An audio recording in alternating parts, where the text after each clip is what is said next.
Welcome back to Midwest Linux Gaming. I'm your host, as usual, Stompin' Llama. And we're back with Final Fantasy XI. 60 streams at around 3 to 4 hours apiece. That's a long amount of streams. Even for an MMO, this has been a particularly long one. Particularly long. Oh, that one's delicious.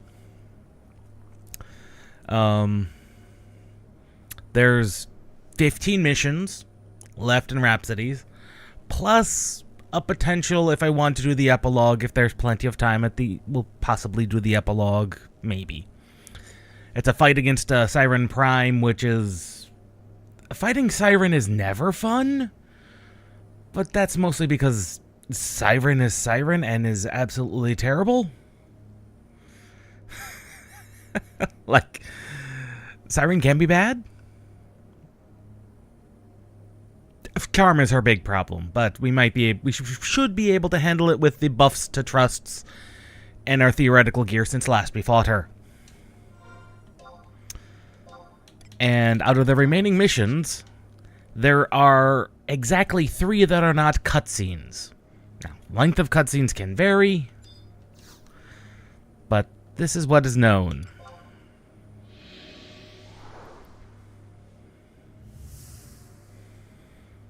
So, I actually did some merit grinding, some merit point grinding off screen. It's a good time too. This is part of one of those months where they have that massive XP boost thing. And I'm thinking it amounts to basically double XP, which most enemies here will then give an entire merit points worth of points upon death, which is frankly ludicrous. And apparently I'm not the only one, because this is a fairly popular grinding spot, it would seem. I've seen several people running around. Still a little shy on being able to unlock our own Monbro, but that'll be something for me to do.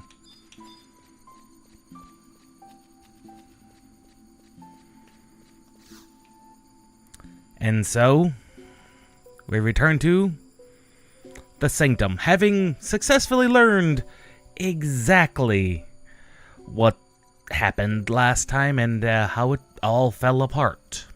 And that sent Iraha back in time. We've got to come up with a better solution. And it's going to involve talking to Altana herself, which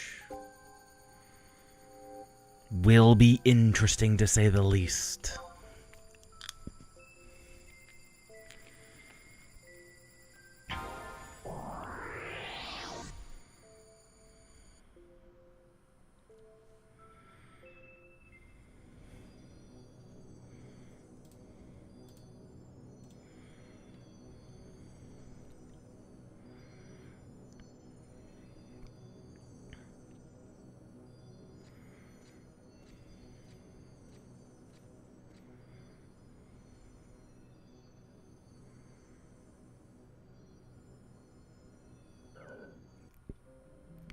Arachnios, the crystals allowed me to see all that you have seen. Though I do not know how, through some mean to able to cast off your inner darkness. Yet, not even that was sufficient to quell the cloud of darkness. You only succeeded in halting its ingress. And Iraha could only sit by and watch the world dissipate around her.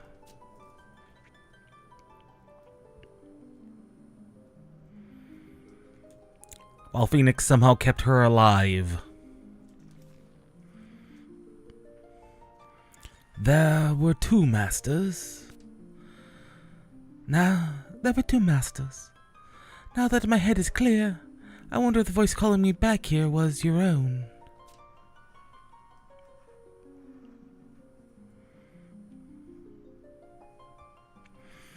The reckoning must be altered. You became a god of light and journeyed to a place I could not reach. Perhaps it was when then you realized I still existed and sent me back in an attempt to change what would come to pass. And then you became this god of light? Did you meet Altana? Whether Master did or did not meet with her then, he must do so now. Lord Celtis, is there naught you can share with us about this?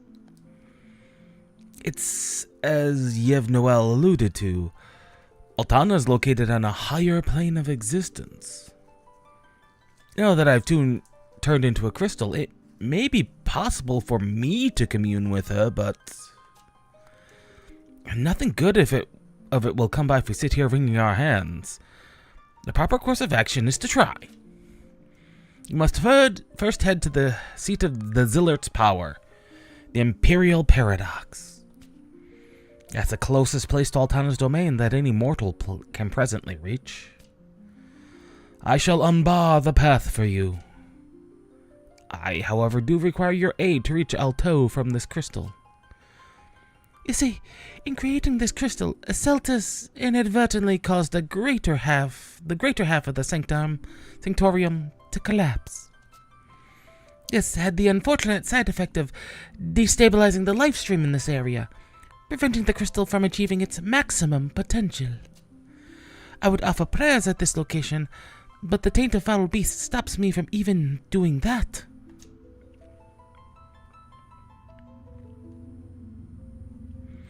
In particular, one-eyed monsters known as Panopots despoil the life stream, preventing Iraha's words from reaching it. Ah, the eyeball monsters. Though I would be asking too much of you to fully call the threat, even a temporary reprieve would buy us the time we so desperately need. My understanding is that some of your allies have freshly arrived on Reisenjima. I beseech you to seek out their aid in this endeavor. Once at Alto, you'll doubtless be able to meet with the goddess and your darkened self. What happens after is for you to decide.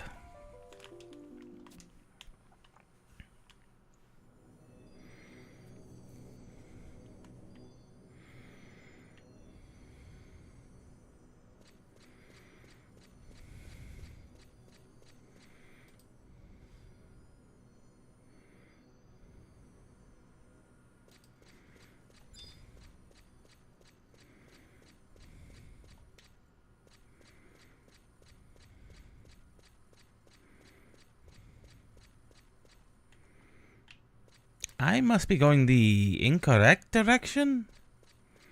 Or is that the correct direction?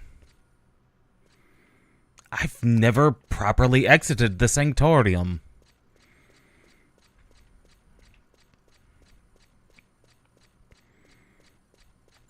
Ah, there it is.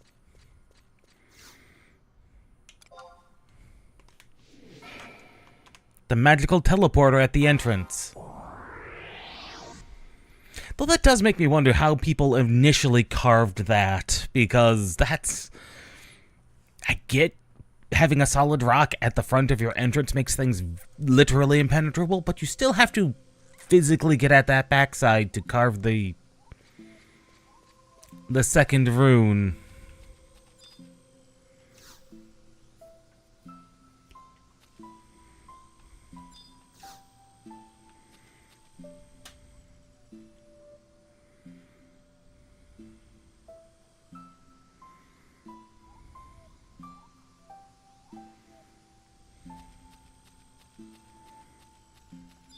Okay.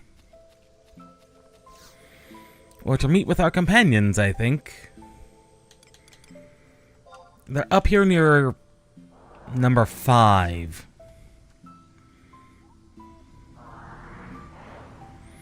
The question is, which group of allies have shown up? We'll grab Arc. We'll grab Arc EV. Celtis. Ran, just in case we get accosted. Now bring along Valenial, because we don't need to be in the infinite grind mode that is Valenial. Valnarial. Okay, and there's Joachim.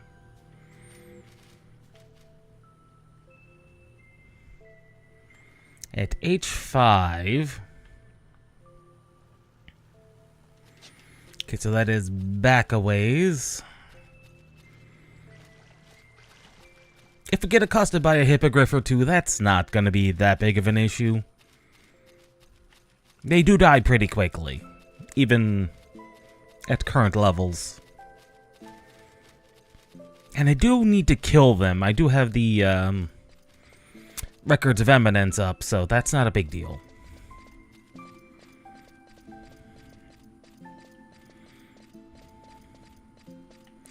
Adjacent to the ruins. Ah, the Porksies, too. I think we might get accosted by some Porksies. Like, there's nothing I can do about that.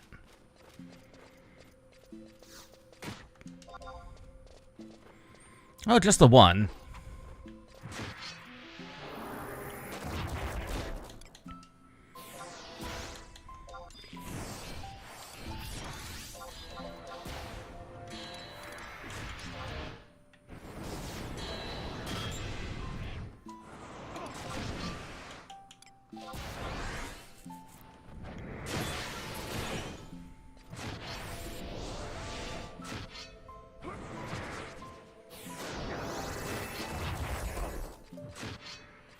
Yeah, that HP boosting that I did for the trusts was pretty significant. This is very true, especially when you ran. The healer has more HP than I do. That is pretty significant, all things considered.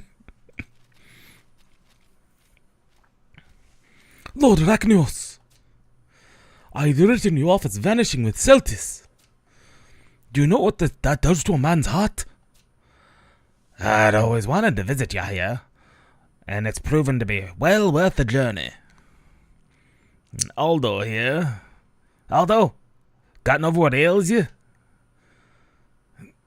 Everyone can be a salty sea dog. Just be glad I didn't have to call man overboard while he was wrecking over the side. Lord Rachnios, what inspired while you were away? Oh, much transpired. So, what you've been calling the ambassador is really an alternate aspect of you? From the future? Can that be possible? Just what kind of secrets are you hiding under those clothes of yours? Arachnios, people in the Far East come to call you Master, correct? Then perhaps you use some technique you learned here. Indeed, I do not presume to know everything about our martial or spiritual arts, so the possibility of there being something I have overlooked is great.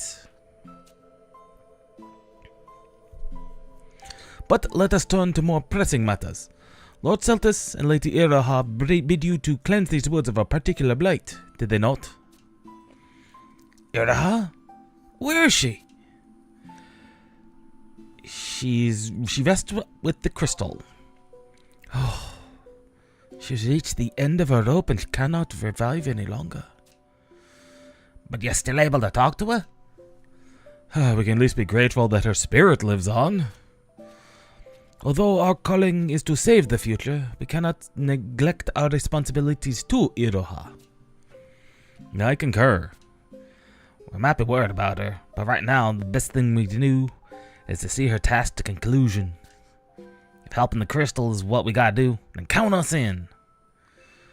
And the key to bringing Iroha back lies in one and the same. Yep. So what do you say about lending our friend a hand? Then, if 11 of them must go, 11 it shall be. And afterwards, we'll meet up here. Let's do it.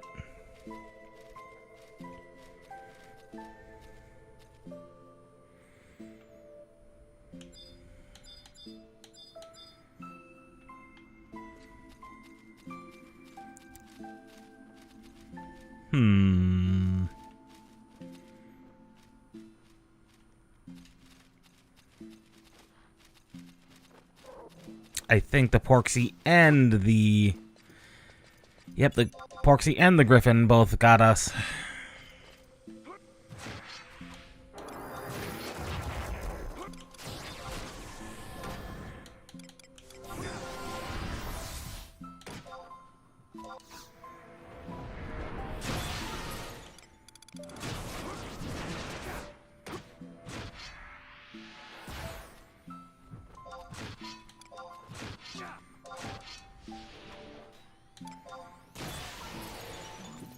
Should probably put on the speed pants.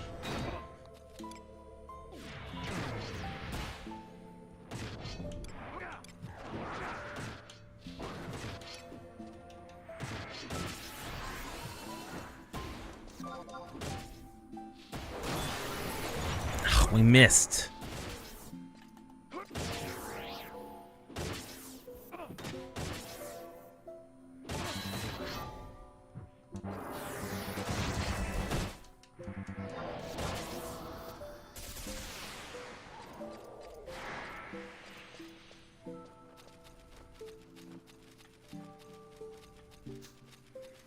See, I wasn't kidding about that. That Griffin alone gave 10,000, over 10,000. And it only is 10,000 points per merit point, which makes this a great grinding spot. In fact, I might just grind out the rest of the merit points specifically for holding the maximum capacity needed. Because that's the annoying thing about the capacity points and how they have it set up, is because in order to hold a lot of capacity points, in order to be able to do the grinding, you need to grind out the capacity to hold them in place. It is exceedingly annoying.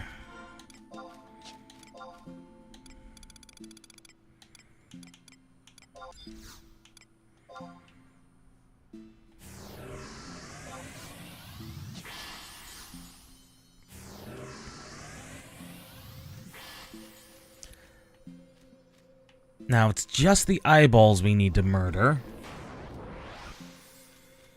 And we do know the eyeballs have a location that was just dedicated to them, I think, over here. Just past the tigers.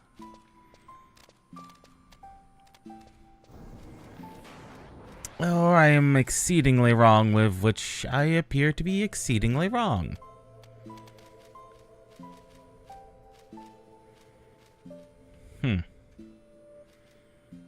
Someone must have cleared out all the tigers and things.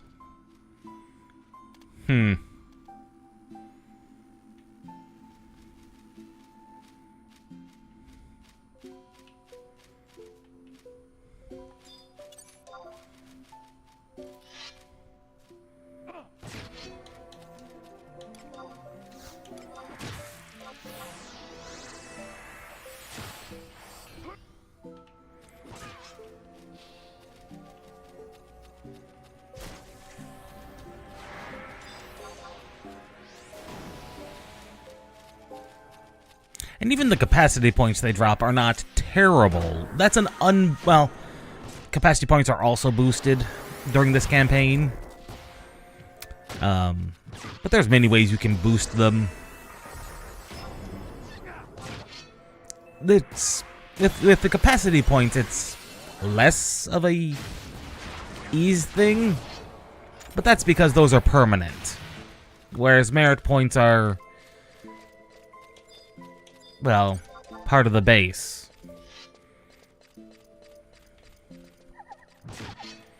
Now, technically, because I don't have a mollifier on me, we could accidentally summon the NM version of these, which does not count. But I've already killed that once or twice, so it's not like that's a huge deal. I just need to make sure that we don't accidentally grab the tiger.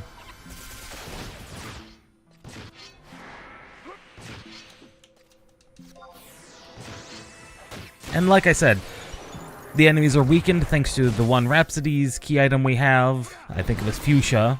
It's the one that technically did it. Makes them a bit easier to grind on, which is good.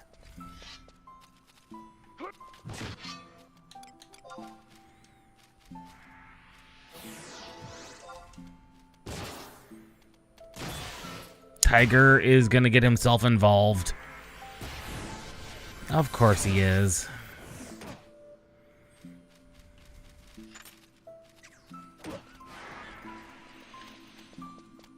Of course that tiger's gonna get himself involved. As long as it's the one tiger, that's not that big of a deal.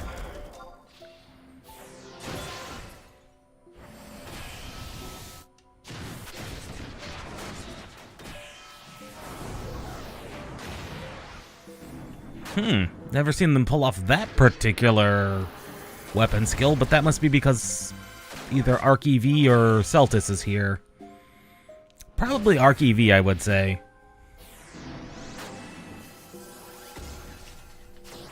Eyeball? Oh, that is an eyeball.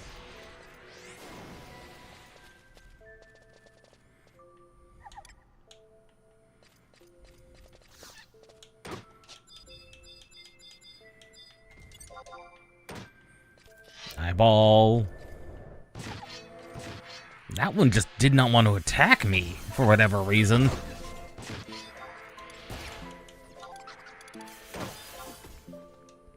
You'd think it might. It might want to.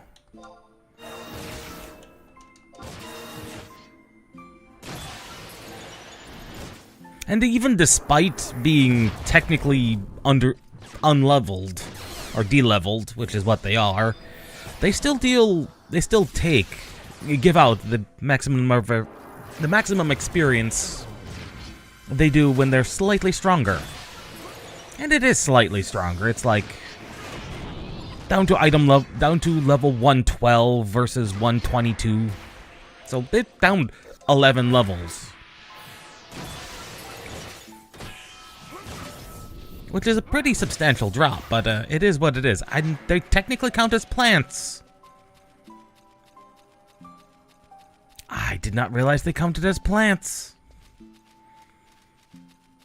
For some reason, that is terrifying.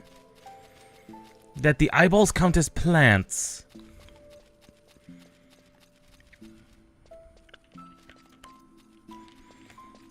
I'm not gonna lie, I don't know how to feel about that. That they're technically plants.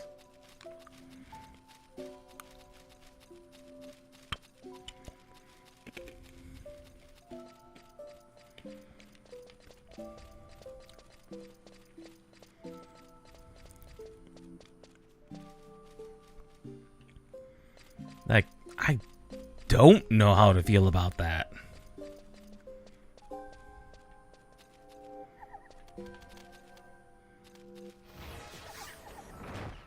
Okay, I grabbed them.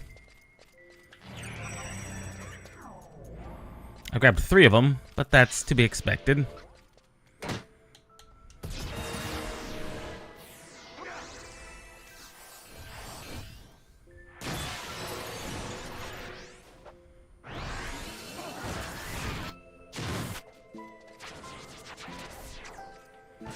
Well, we did need 3 anyway. 'Cause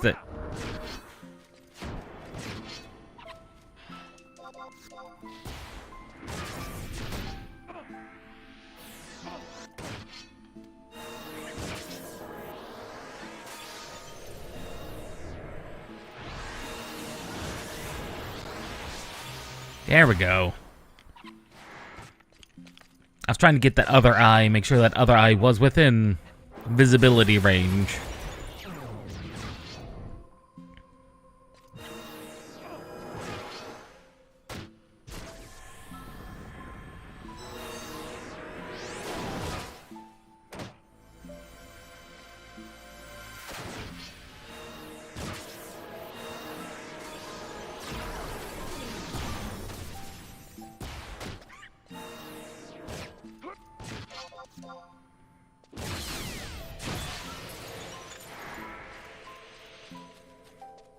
Okay, that is the requisite number of foes defeated.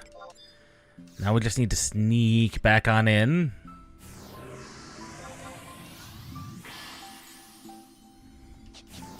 And I will say that that particularly is the only quote-unquote quest in this set of 15 missions. The other two things that aren't cutscenes are two BCNMs we have to fight. One coming up, and the final one.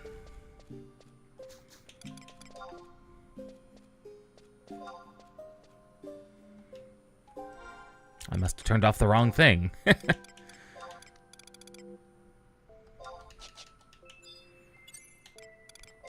Put on like that endorsement ring.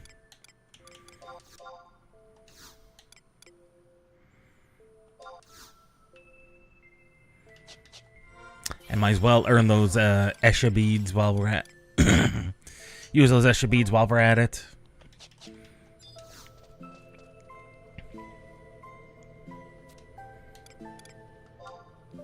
So, with them defeated, Iraha should probably be able to, well, do her prayers.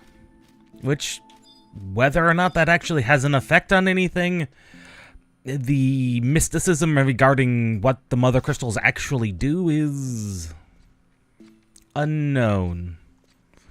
Resinglima Sanctorum. I made a pilgrimage here once, when I was a young boy who barely came up to his father's knees.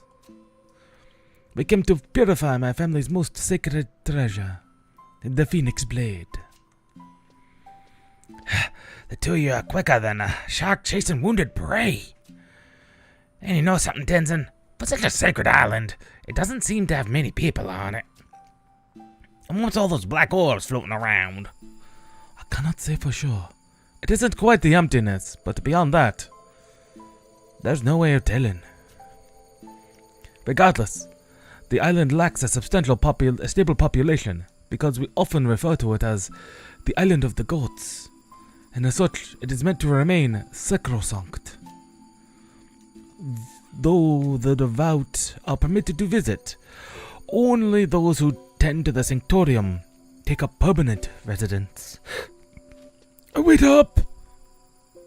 Aldo, if you're late because you're seasickness again, so help me. Gilgamesh, putting that aside, we've managed to fulfill Iroha's request.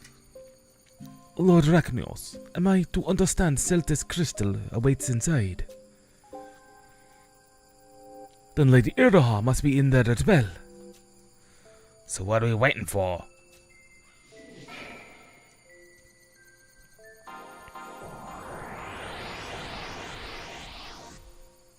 Honestly, I was waiting for one of them to get left behind by the teleporter and be extremely angry.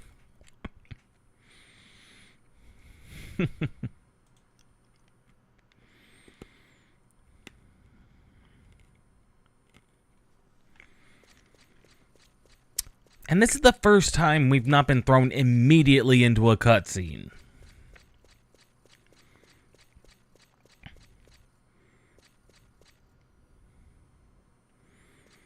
Also, that is an extremely large crystal. Iraha's not wrong about it collapsing the other side, because, that is embedded into the floor.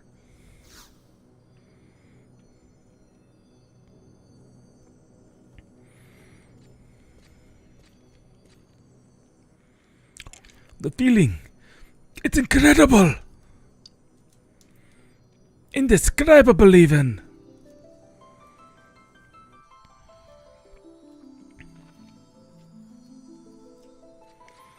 Master, vanquishing the Panopets proved to be the key to restoring order to the life stream coursing through Reisenglima.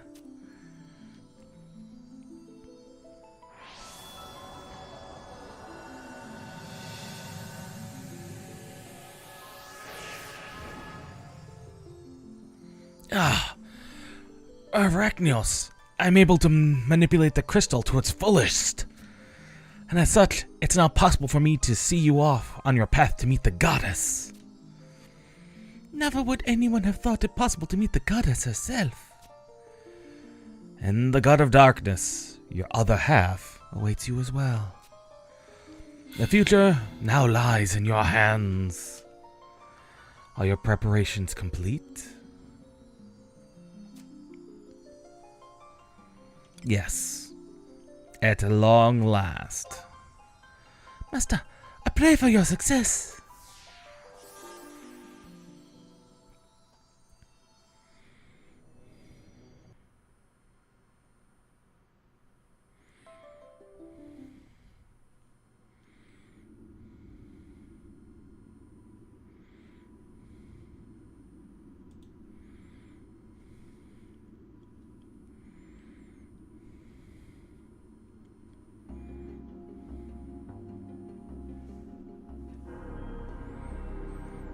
The Reckoning.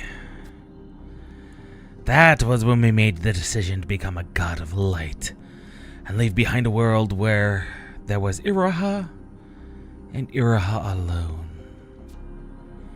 We have the same flesh. Thus, I'm intimately familiar with all the emotions you will feel in that moment. Neither one of us wished to make any sacrifices.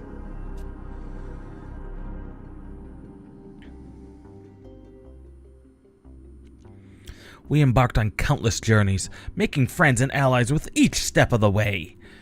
And the day had arrived when we were becoming more than any adventurer could hope to become.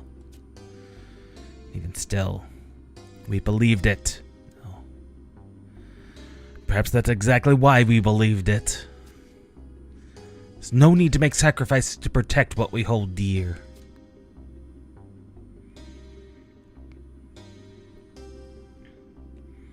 On the day of reckoning, but the time of reckoning was close at hand. And only when Oblivion reared its head were we finally able to understand how powerless we were.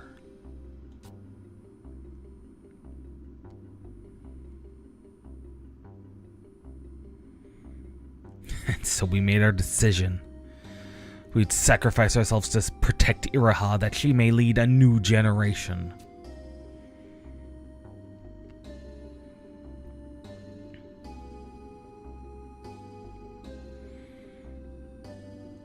And that decision was the reckoning. And you remained as a god of light, left to exist for countless eons. And you realized that if you had given as much as an infinite amount of, if you had been given such an infinite, let's try that again. And if you realized that if you had been given such an infinite amount of time before the reckoning, you would have reached a different conclusion. So, you and Altana stretched forth your hands to into the weave of time. Ultimately, Iraha was sent to the past.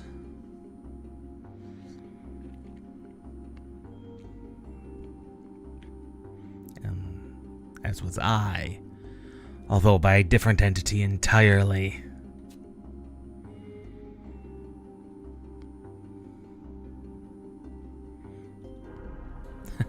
But reminiscing will get us nowhere. Clouds are blowing in from all sides. Altana and I await. The only darkness left within you is your very humanity. Come to me.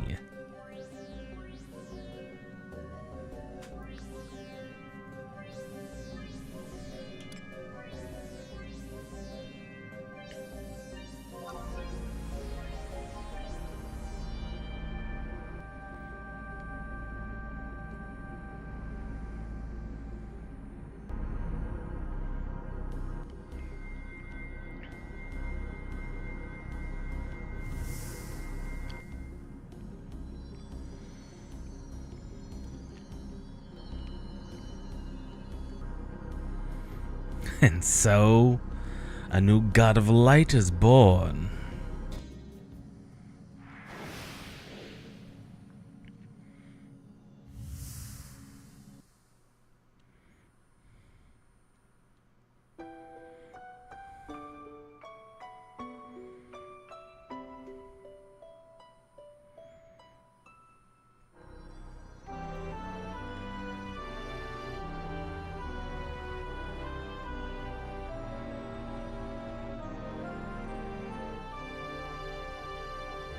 I welcome you both with open arms. Rachnios, all that thou hast done in Venediel, thou hast done in my name. For that, thou shalt have mine eternal gratitude. Here in Venediel thou hast been born and raised, learned much, and accomplished more. Countless are those who sing thy praises, and numberless are those who owe thee their very lives. I know all. I love all. So it has ever been, so it shall ever be. But our world faces a seemingly insurmountable threat, the cloud of darkness.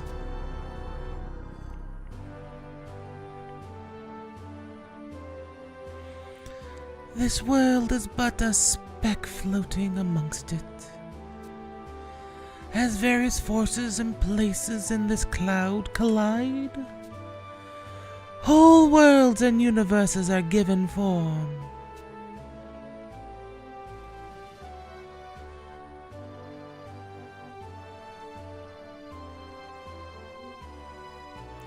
For Venediel, everything began with one crystal.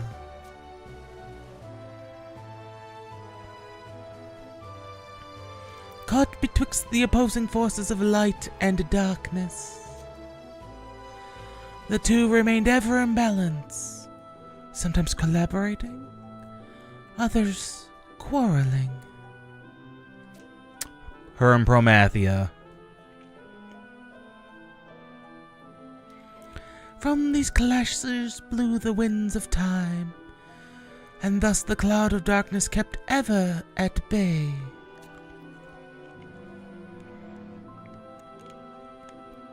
Yet, the darkness that existed to counterbalance my light, my Promathia, disappeared.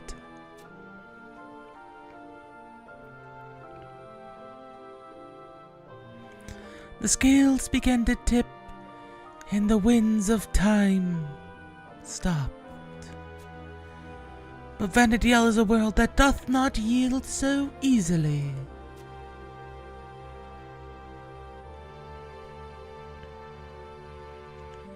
On the surface world, people and entities of various allegiances met. They bonded.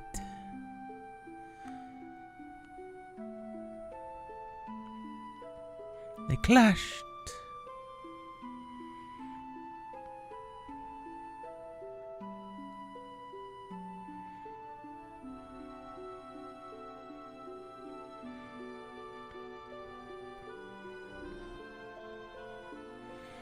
And the winds of time moved once more. But if the cloud of darkness is consuming all, then the winds must be no more than a harmless breeze.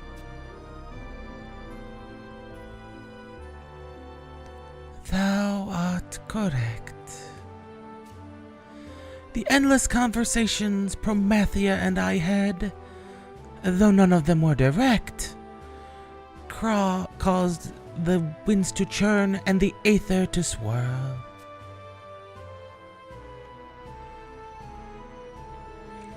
Thou art both but fledgling gods, and cannot hope to bring balance to the world through discourse alone. Then what hope do we have? Thou must not converse. You must collide. Struggle against each other with all thy might. And when the winds will blow fiercely once more. That's why our reckoning was insufficient.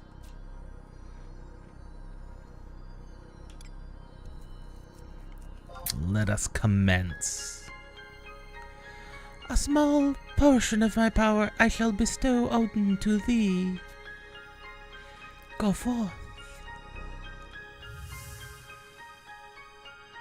Remember, Disjointed One has the power of basically Shinryu, Promathia personified.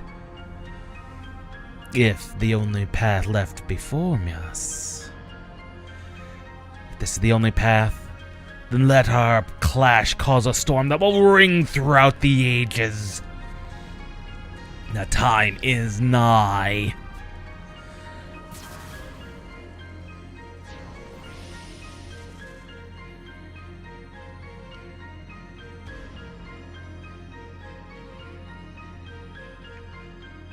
He takes on the form of a Promathia recolor.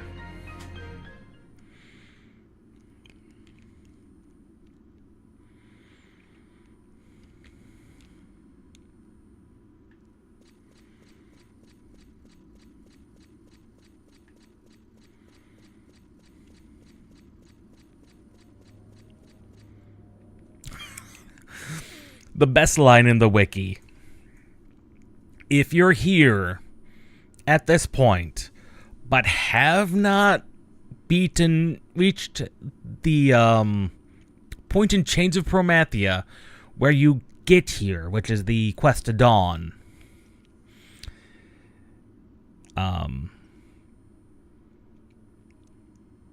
you will be confined to this basement area alone.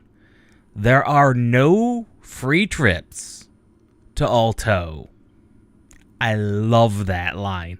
There are no free trips to Alto.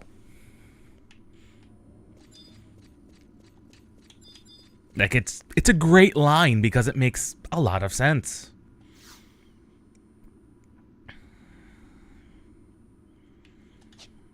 Let us put on our big boy pants.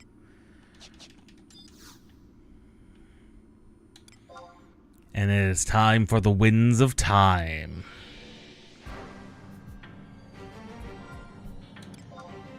And grab our trusts. We no longer need One of these days I will learn how to pronounce that name. Veleneral. We technically do not need him anymore because we have XIV. We'll throw it on a Celtis just because he's actually does damage, which is good. And the passive regen is also extremely good.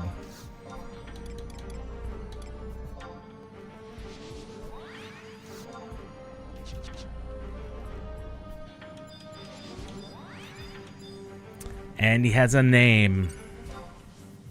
Metis. And in the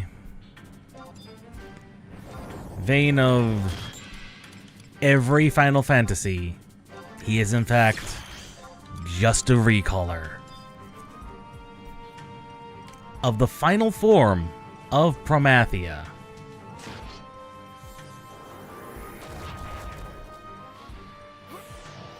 I know because I did the it was one of the monthly objectives. Like, this is the first time I've been able to complete all the monthly objectives in a month. It was actually quite good to see.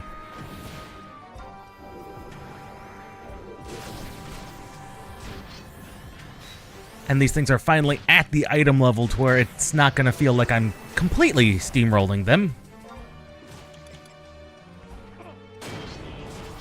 Although I do have the least amount of health of anything on the battlefield.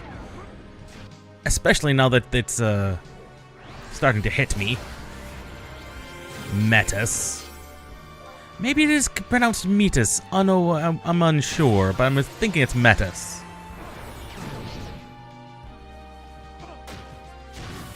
Kinda like metronome or meteor. Yep, that was XIV. He throws off the French name.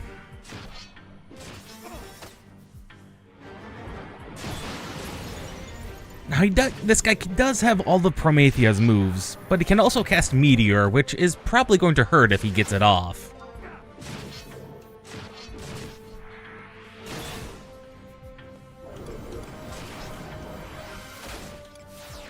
Oh, there's Bastion of Twilight. This is gonna hurt.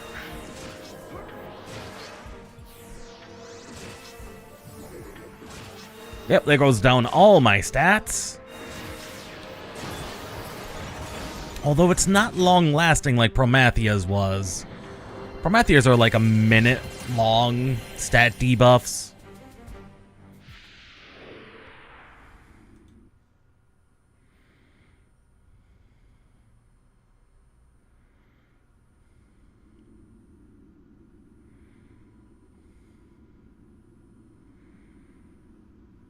We have, in fact, succeeded.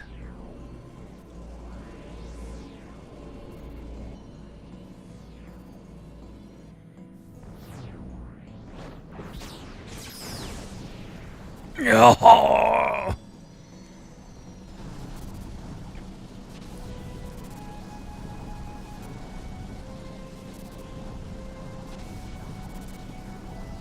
And so thou hast brought a raging storm back to Vanadiel. It twists and turns, time borne upon its back.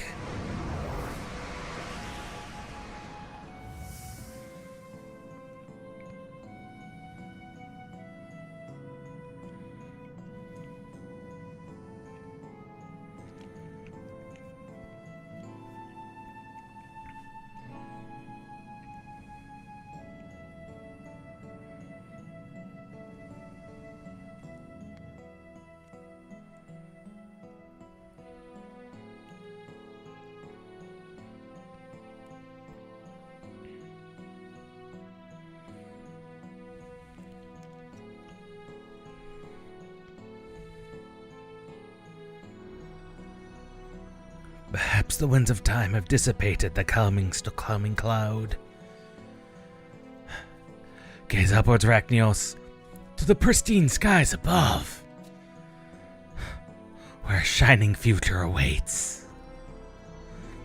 We have fulfilled our roles as gods of light and darkness. Vanadiel is no longer in need of us. Let us return to what we once were. As life and death are part of one grand cycle, so too are light and darkness. The winds within us will blow forever and on. Whether we two as one or two, it matters not. And as we return to humanity, one contradictory truth remains unshaking. Humanity is both complete and incomplete. And now, a brighter future will come. One which requires no price be paid.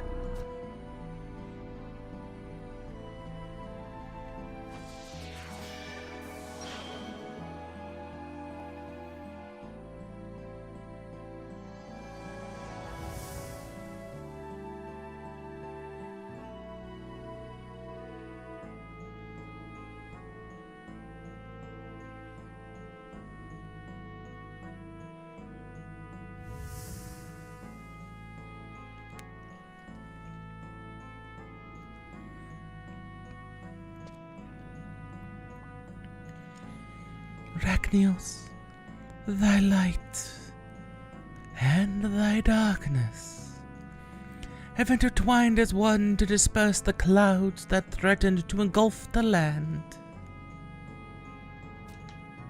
Vanadiel shall remain whole, now and forevermore, and Iraha shall...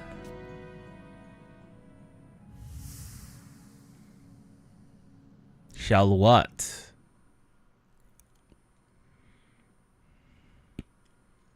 No. What is...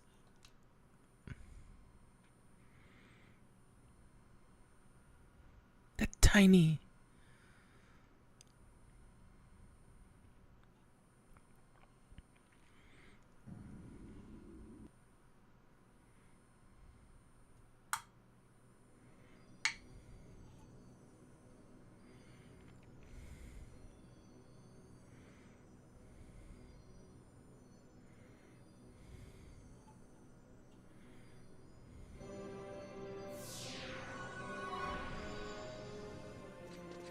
Lord Rachnios, is it true? Is the nightmare over? I knew our faith in you was not misplaced. I told you, I was sweating bullets hoping everything turned out alright, which I guess it did. The winds began to rage and howl. I was for sure it was about the end. So I looked up at the sky and there was a huge crash. I bet my bottom guild and everyone all across Vandiel, not just those here in Regensima, my word, felt that violent shaking. The explosion we saw far above, that was you, wasn't it?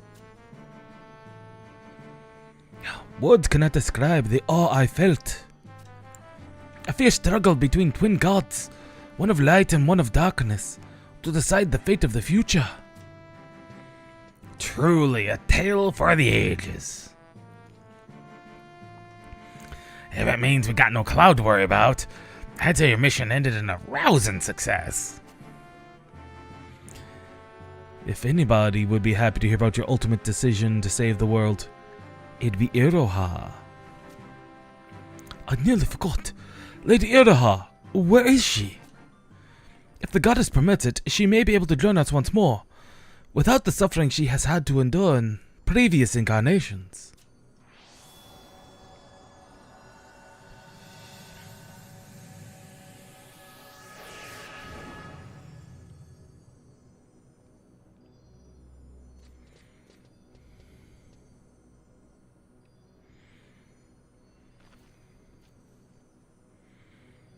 Master, your helpless disciple stands before you once more.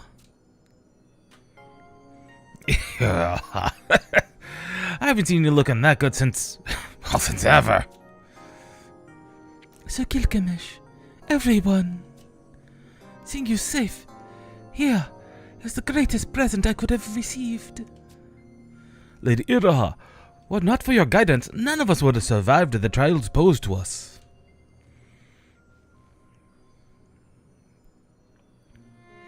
This calls for a celebration. A grand feast the likes of Vanadiel has never seen.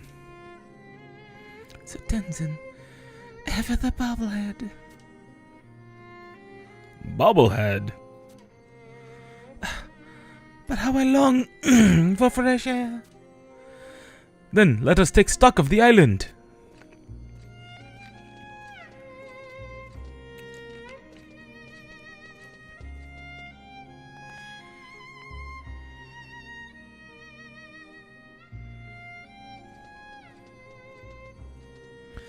Now that the threat posed by the cloud of darkness is no more, I know not how long I will be able to remain here.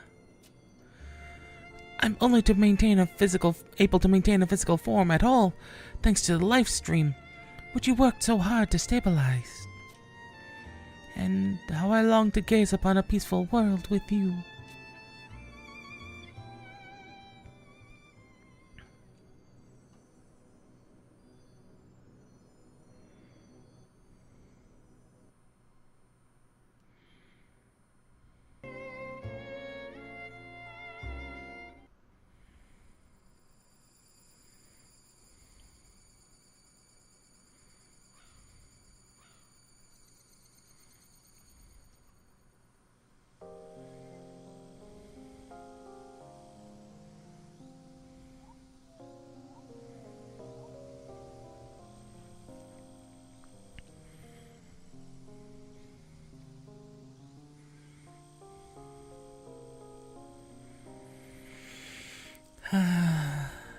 The gentle breeze is more comforting than I could have ever imagined.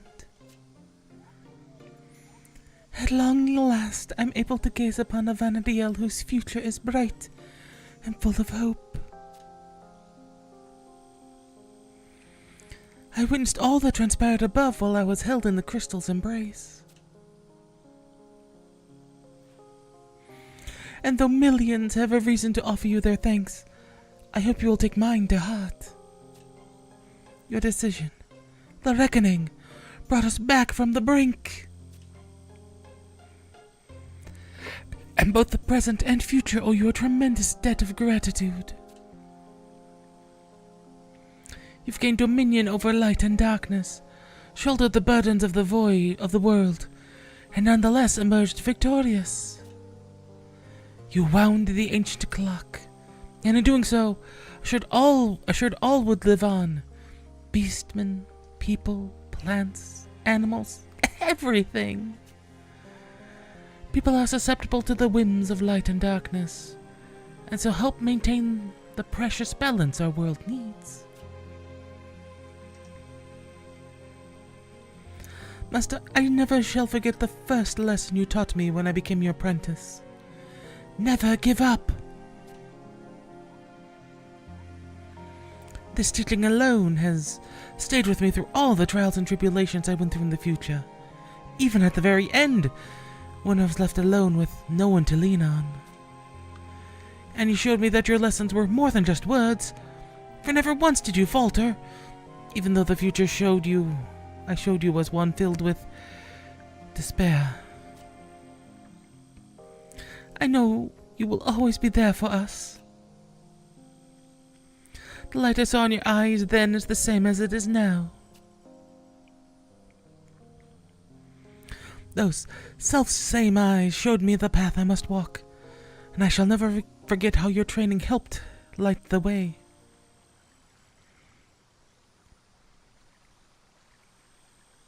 Master.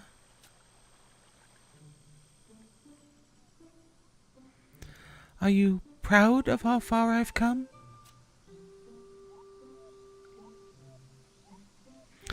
You've done better than I'd hoped. Once again, your words move me.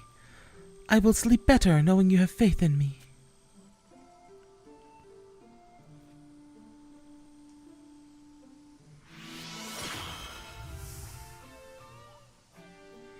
The orb once again fills with even more light.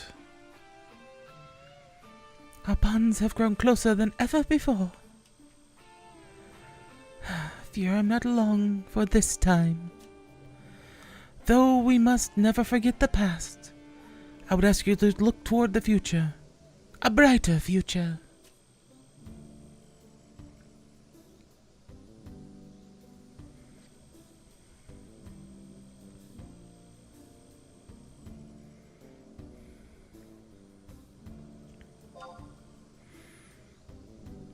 Master, please walk ever forward, so that you may come to lead me on the correct path.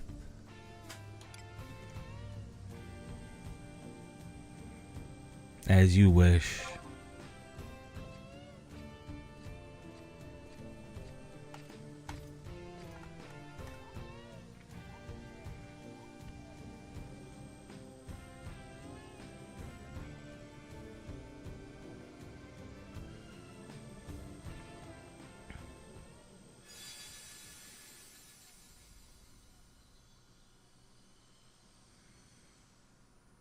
And so she dissipates.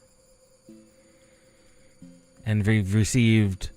That was actually like 2 or 3 particular quests. And we have received Rhapsodies in Ochre. The final of the Rhapsodies key items you'll get. I mean, technically there's one more scintillating Rhapsody, but we'll get to that when we get to that. Like with everything else, additional capacity points, experience points gains, unity, accolade points, you get those bonus to that. You can buy a whole bunch more temporary key items. One of the most interesting ones is Wildkeeper's Reeves, which are when you fight the Naqual, that get halved. Now costs 7,500 Adeline fame. Okay, it gets halved it gets halved, and depending on your fame level, it costs more or less. Like, it can go down to 7,500 from 1,500. Coalitions have also, apparently also, their services have been reduced in price, which also, what's the point in that? By now you've probably already beaten Seekers. And additional items are for sale by the Curio Moogles.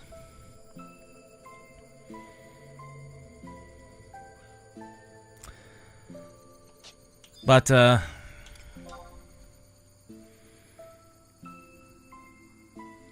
supposedly the cloud of darkness has been dissipated. But we're not done yet. We're only at mission 29 of 35. There are 6 additional missions.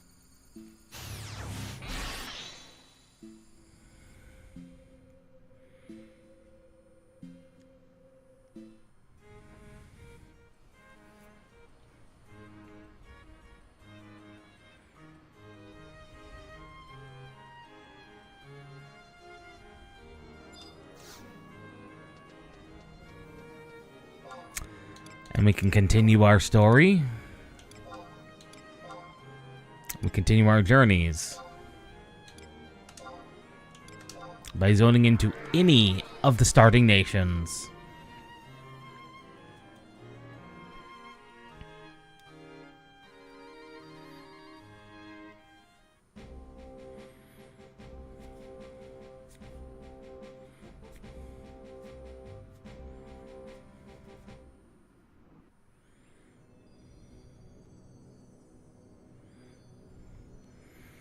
The future should have changed, and I should have been dissolved into nothingness.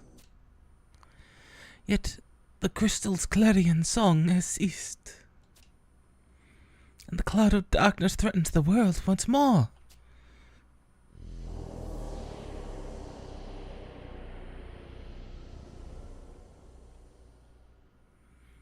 The future refused to change.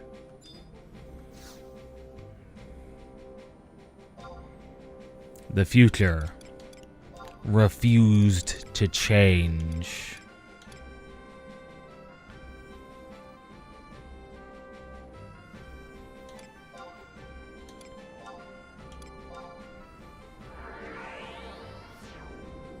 And since it did, well,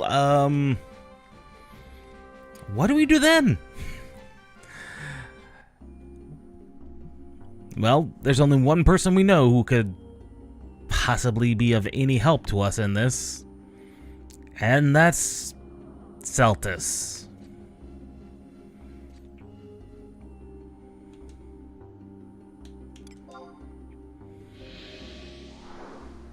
And the nice thing, actually, about that last mission, where we fought ourselves, is because that linked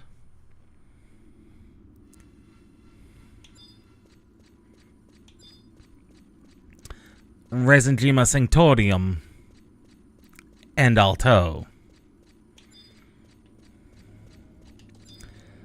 And this is actually, like, the fastest way to get to the Sanctorum. Apparently the Craigs as well.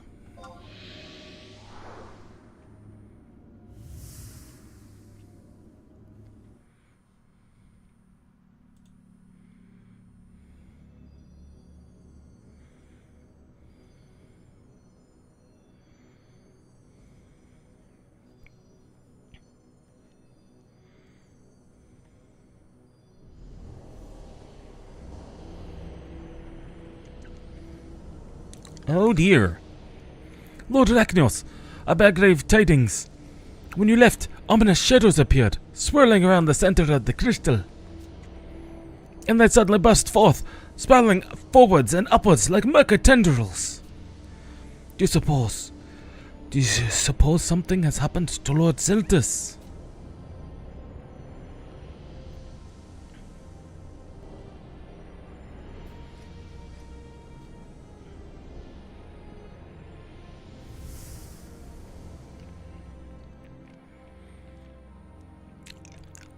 Iraha. Master, help me. Lady Iraha. The cloud of darkness yet remains within the crystal. How is such a thing possible? We had thought it banished. We cannot sit on our hands and let it regain full strength. I need not remind you what that means to our future. We cannot let this continue.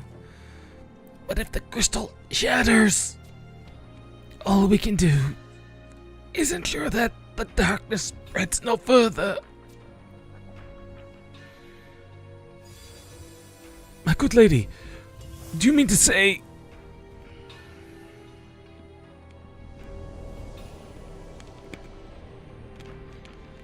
Did she mean we must shatter the crystal to stem the tide? No, she meant something else. I concur. There must be another, less drastic method. Lord Zeltos gave up his personhood to call forth this crystal. In doing so, he prevented the emptiness from encroaching upon my homeland any further. Destroying the crystal would make a mockery of his sacrifice, and also spell the doom of my people. And Iroha. Does she not reside in the crystal as well? Lord Rachnios, would it be possible to traverse the crystal once more?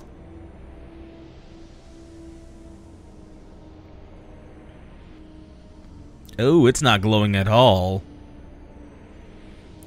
I understand.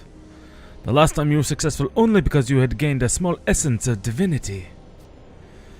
Divinity which was likely lost when you clashed with your dark self. Perhaps you must gather power once more. My blade. My blade is...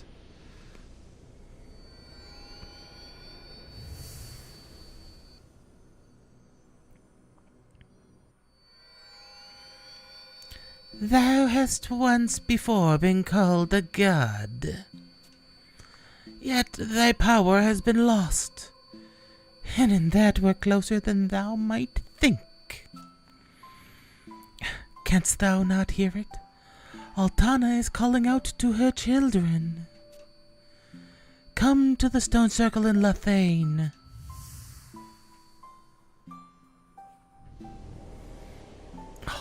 Phoenix, your words of wisdom mean much in these dark times.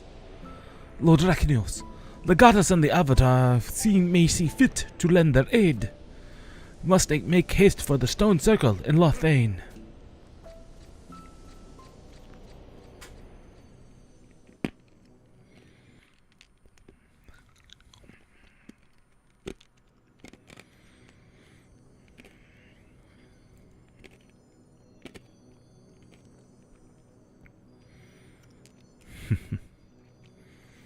The future refused to change. For as much as this cloud of darkness seems to be an entity without a will,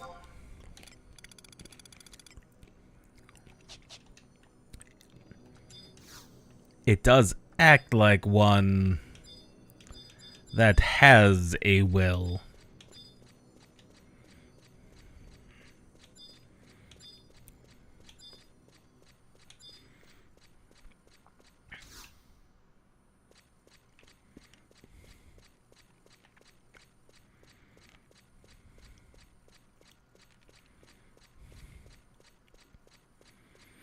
And unfortunately, our warp ring is currently on cooldown. However, by exiting the crag, I don't even have to do that. I have the other warp ring. That'll take us right to Lathane.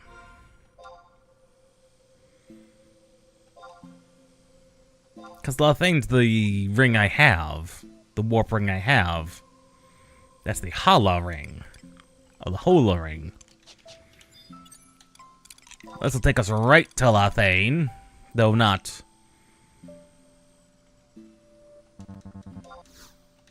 Though not directly where we need to be.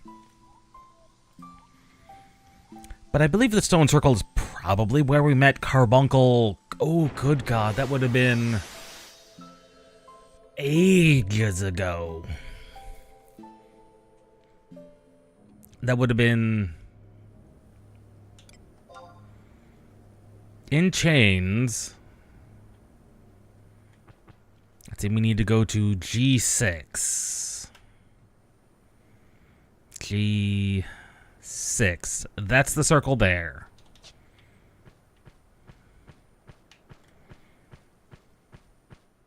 And it is just another standard day in Lothane. Word be that it was a rainbow day in Lothane, but alas, it cannot be.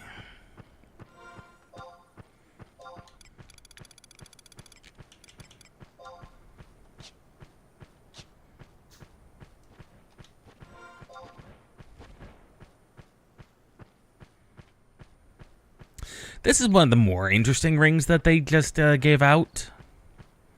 Like, this is a straight-up experience-boosting ring. Like, it doesn't even have a cooldown like all the other ones do. They did mention that they are trying to make things better for more people. Especially the new people. And that ring most definitely is very helpful. Especially with what they're planning on doing to the free trial. Like, you won't have access to any of Rhapsodies' boostings, which is,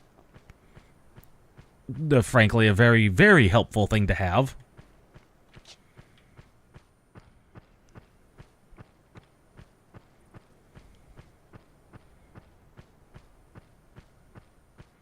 So, that ring, which admittingly takes up one of your ring slots, very helpful, especially if you're trying to get to 75. Though when that hits, that's the question.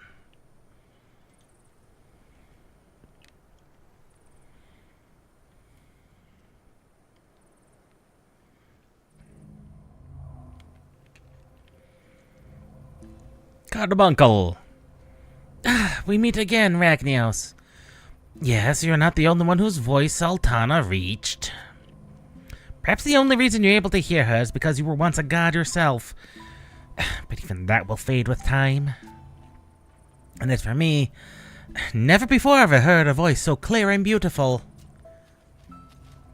Oh, we meet again, my friend. And so Iraha's father makes his grand entrance. Huh? And her mother as well.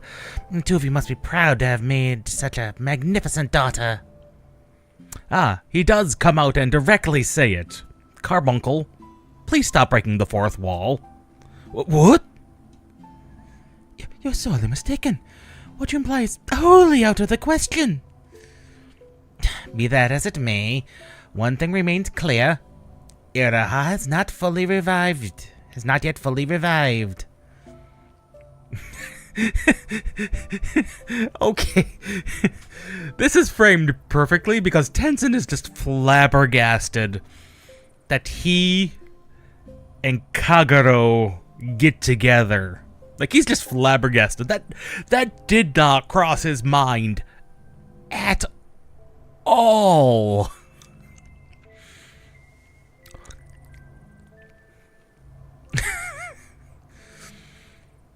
But I'm fairly certain Kagero has had ideas. But Tenzin is just oblivious and has no idea. And so I'm here to show you the way. Close your eyes and wait for everybody to come.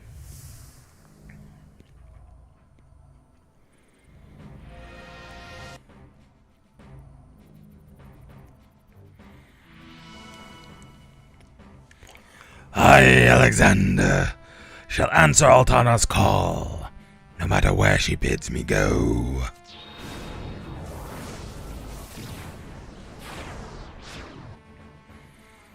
Never let it be said that Odin shirked his responsibilities to the goddess.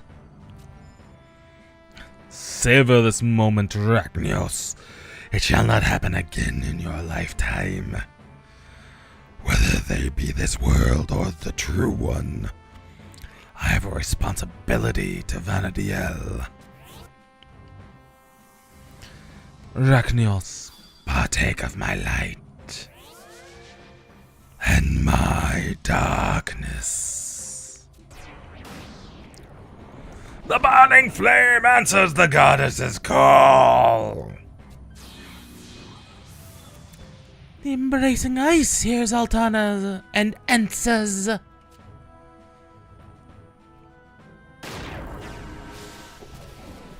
The crackling thunder shall not shun the goddess. This is the youngest looking Ramu we've ever had. And he wears that beard gloriously. The earthen hands do not abandon Vanadiel. The biting winds ever remain waiting for her to beckon.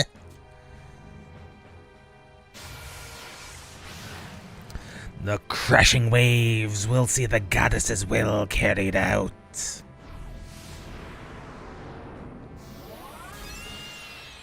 And I too never left her side.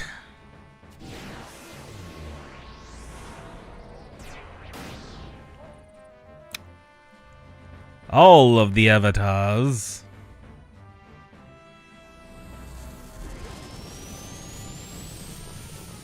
And Bahamut too. Mine eyes remain ever fixed upon her heavenly plane.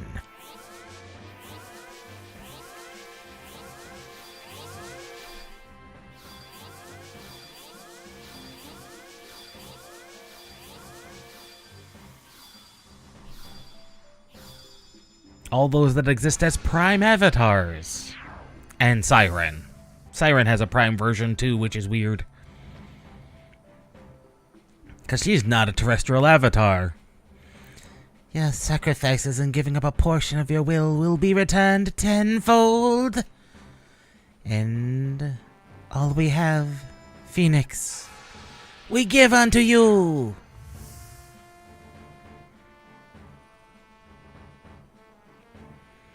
Arachnios, though the path be laden with thorns, know that you are never alone. Take what we have given, and return to the crystal in the far east. Your orb will doubtless lead you to Iraha. There remains little time to free her from the cloud of darkness's clutches. Arachnios' orb and your blade are the keys to freeing her. Return here should you have need of our powers once again. We shall remain until the way has been cleared.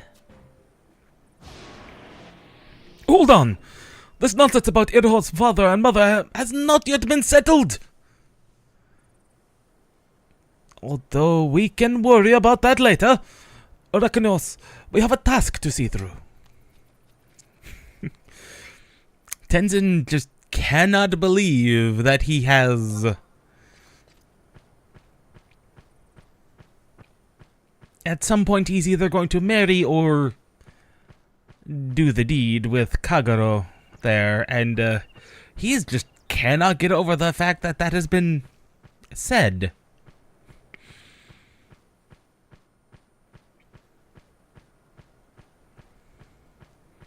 Like, he just cannot get over the fact that that is been said.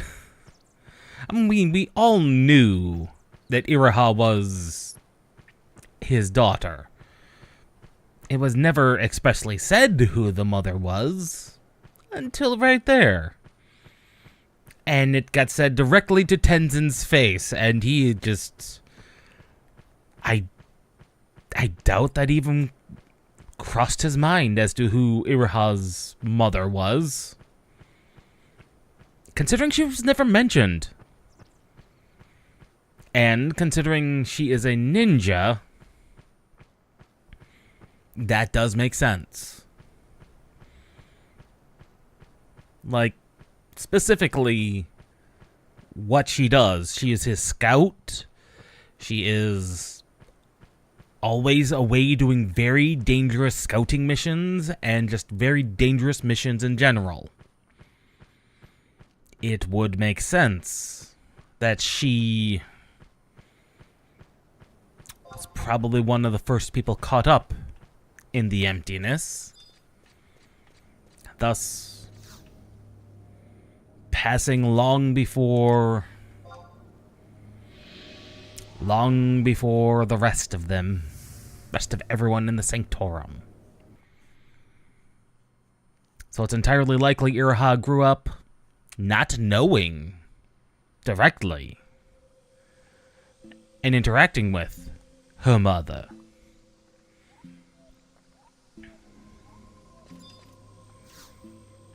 Which is a sad thing,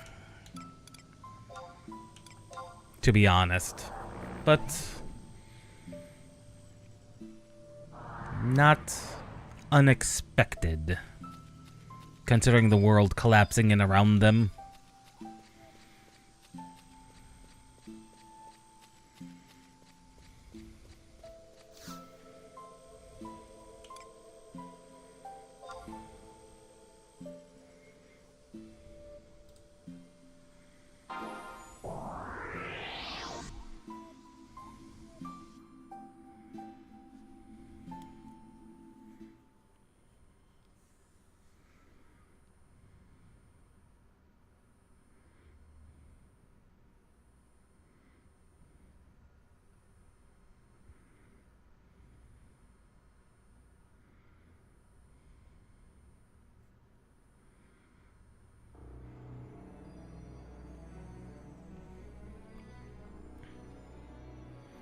Oh my.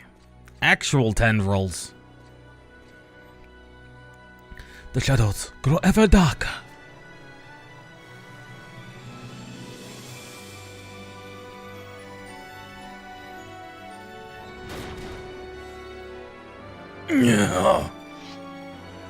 Do not approach further. I feel my vigor beginning to ebb. Lord Rachnios, you must not touch.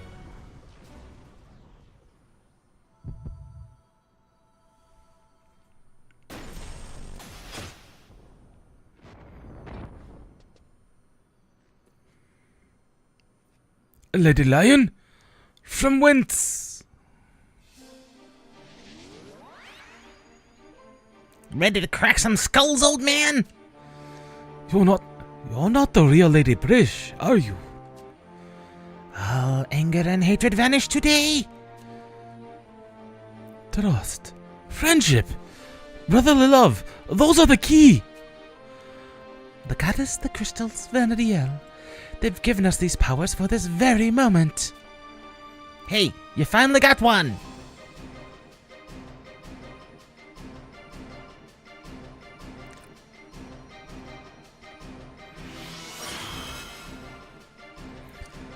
I promise not to let you down. Future Fabulous, back for a second time. Or is it a third time? I refuse to be sat on the sidelines when Vanadiel needs me.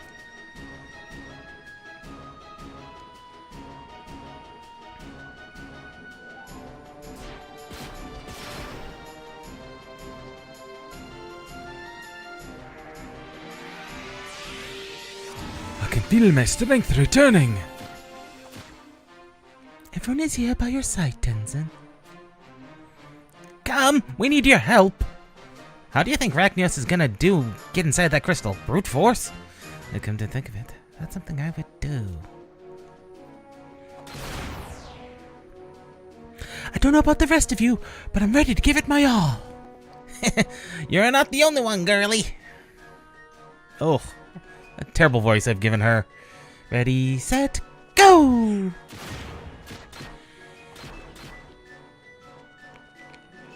A future? I can see it!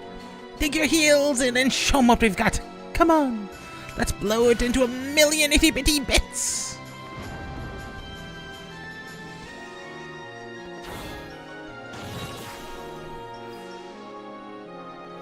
I think it stopped. Well done, everyone. Hope you don't expect us to let the world become a desolate wasteland. Asiala, do it, Lion. Here's one for the road. Only one who's received the blessing of the avatars can save Idaha, Lord Arachnios. Leave the rest to us. Don't keel over, everyone. Yeah. I've got your back.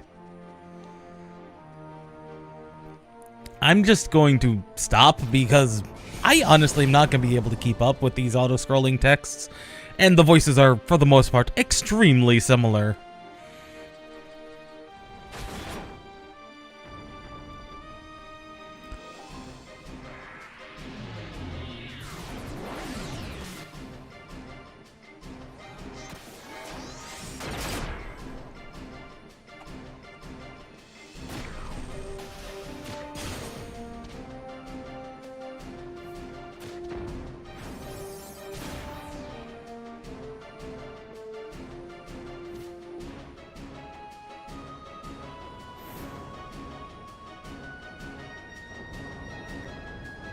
Phoenix, I beg you, quell the darkness.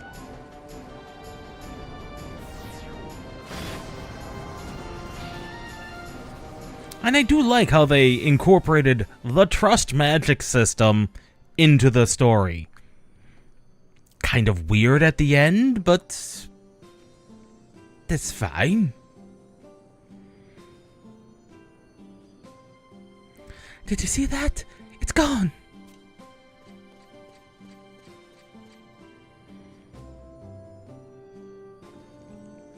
Now, Arachnios, to the crystal. Go now. Ira's waiting for you. Don't give up on us. Fight, fight, and keep fighting. Though the crystal may be at your side, don't expect victory to come lightly. You and you alone can confront what lies within. I can only pray for your success. After all you do, make sure and come back to us.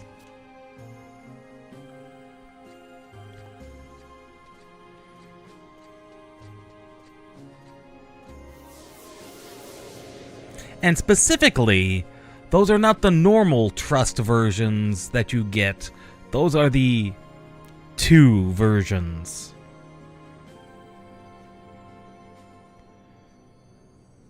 Like, there's always a second form, but they have that outline thing.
I failed, Arachnios.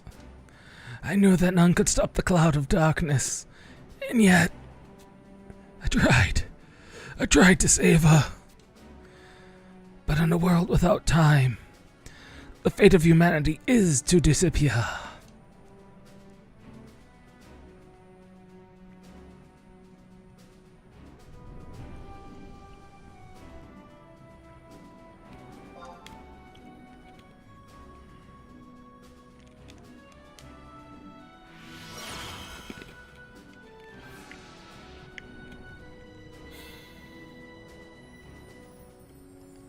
Phoenix! Altana, I beseech thee, let my powers return to the flame.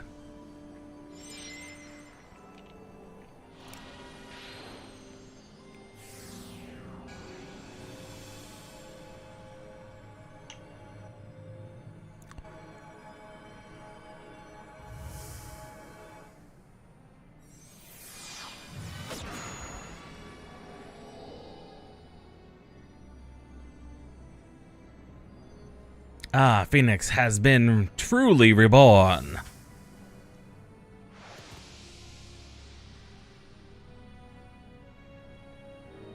In Iroha. Master!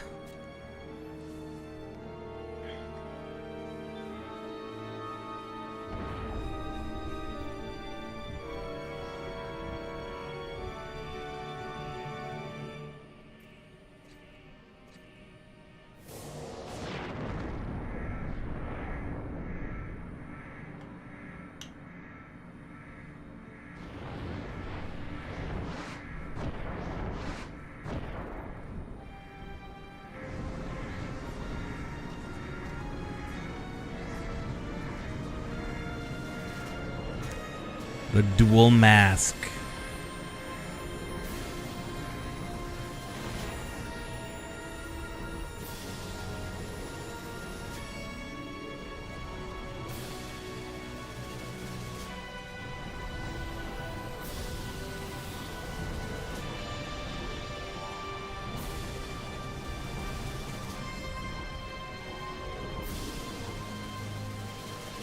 This must be it!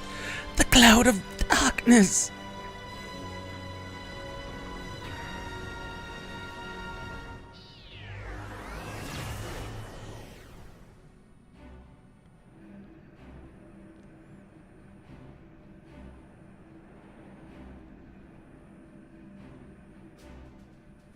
The corrosive force is eating at the crystal from the inside.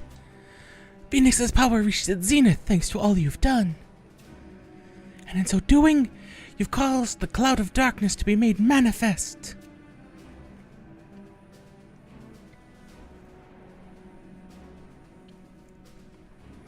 And all that is given form can be destroyed. The time has come.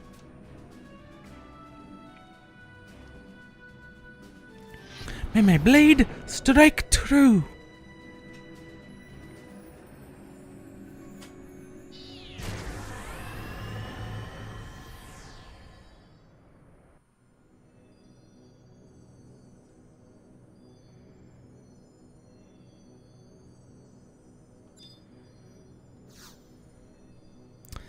Now, thematically, this Iroha will use the technique she learned in the Final Fantasy XIV crossover.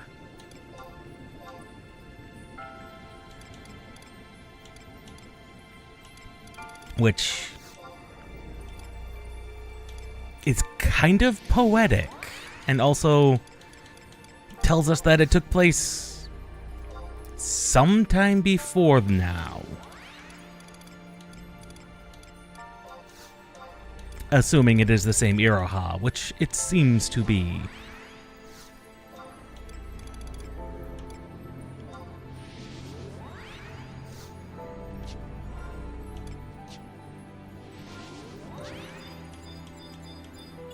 Now, because Iroha is Iroha,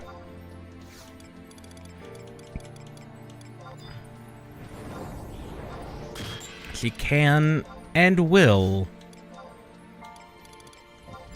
revive. Another thing she will do, and this is kind of unique, she will cast Re-Raise, Arise on us, should we fall. This is the known fight that historically has caused some players problems. For reasons we will see.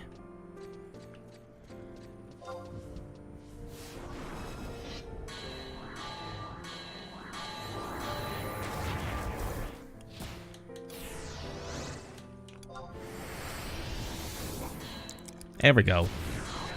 He does do a lot of conal damage, and unfortunately my trusts are facing the wrong direction. We'll see if we can't cause him to change his facing.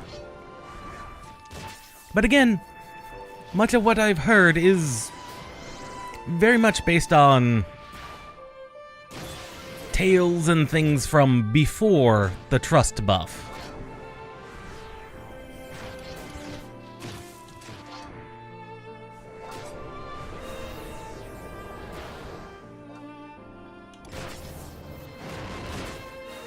just in time for the final climactic fight against the Cloud of Darkness.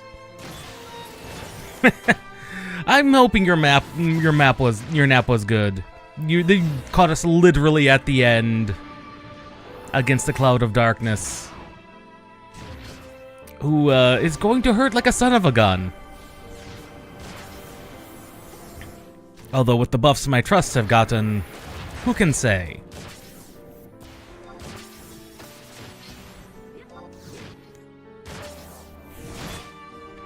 Oh, he just did the suck-in, so he just changed forms. Yep, he is now completely casting magic, which means...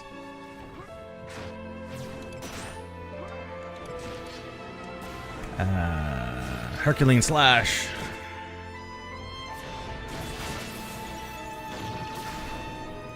Oh, there she goes down. She will be back up momentarily.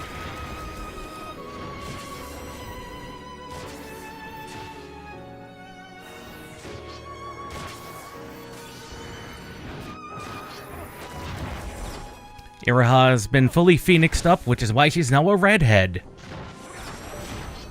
Also, Carbuncle came out and straight up told Tenzin that him and Kagero, specifically the ninja Kagero, who's been his eyes and ears, is Iraha's mother. And I'm like, oh, Carbuncle straight up told everybody. I thought that was just an implied thing, but no.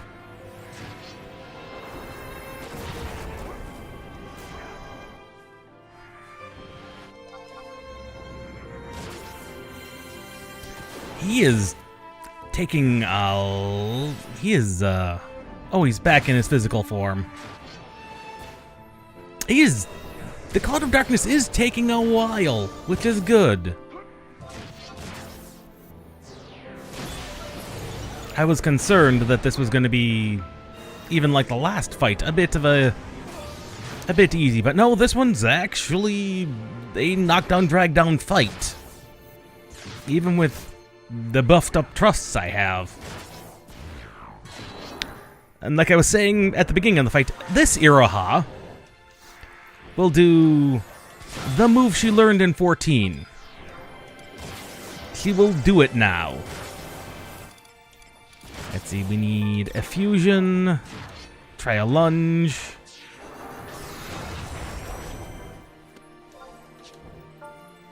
Get our Haseo back.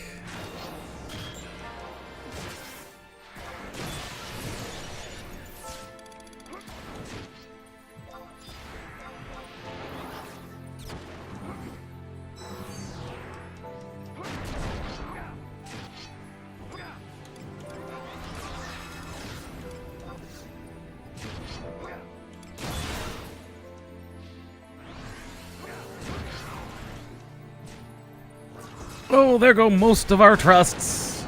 Oh god, he just killed all of our support trusts.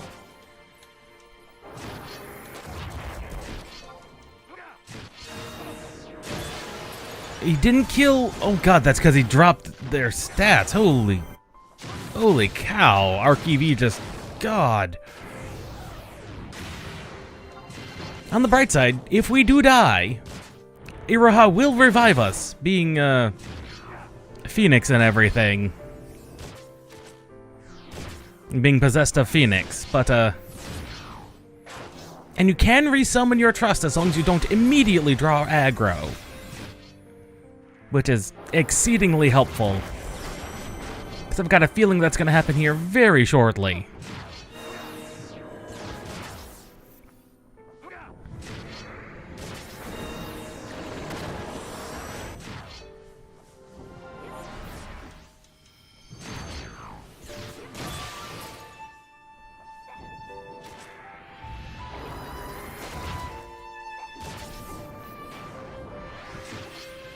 Although XIV having the obscene amount of health he does now, he may actually survive all the way through this. And Uranaran stands just outside of melee range, so of course he's gonna just survive.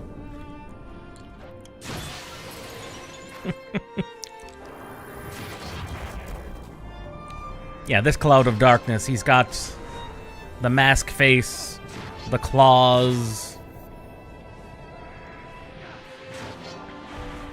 actually kind of a really interesting design for a Cloud of Darkness boss.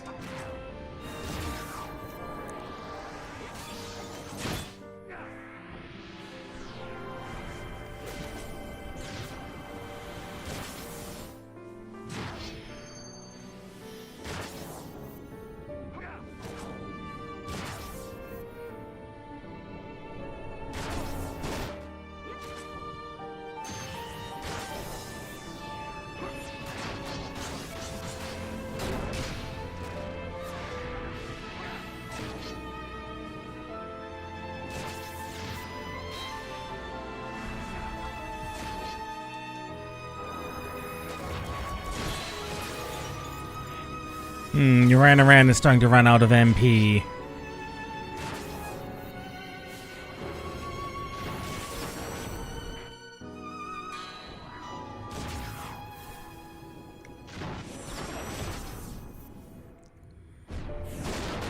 He's back in the magic phase.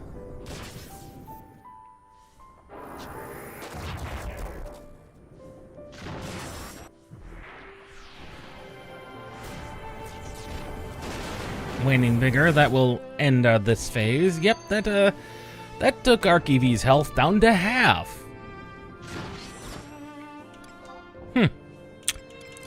That's concerning. And I'm assuming, oh no, there's health back up. Uran is somehow keeping up with his NP, despite the absurdity of this. He's not even at half health.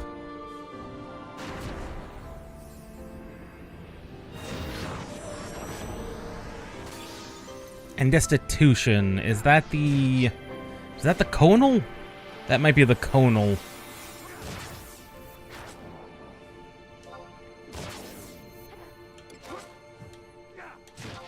Exhibit a lunge again.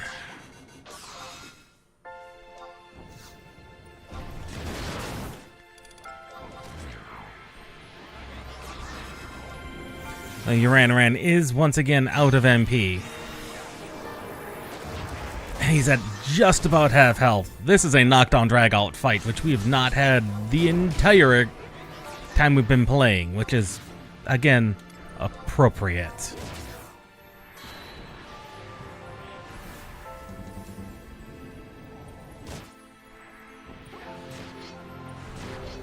At least I'm hoping she can actually revive us.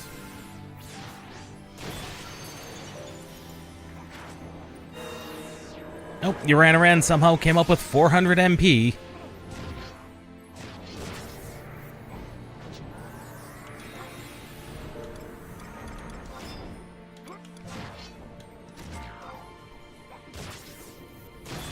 Probably should have actually come in here as a red mage. That would have made a bit more sense. Oh. He's now entered magic. He's now entered a phase again.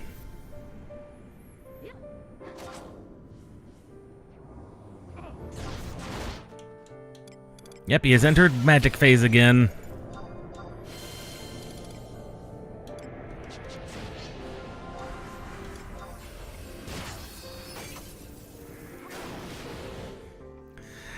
Possibly stronger. Because Warrior has a few more damaging moves than I do. And again, this is the ultimate boss of Rhapsodies. So this is like is known to be the toughest fight in Rhapsodies. And up until Voracious Resurgence was the hardest fight any story in the story. Of course, there are other harder bosses than him by significant margins, but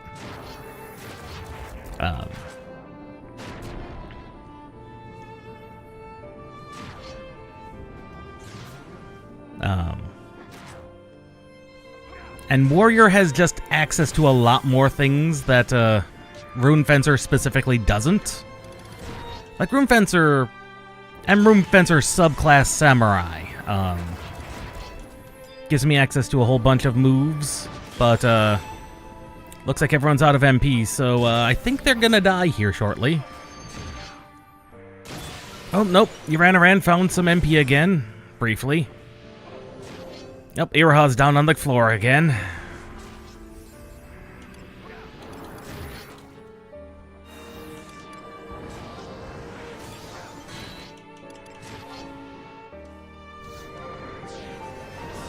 But Warrior actually is an extremely useful job.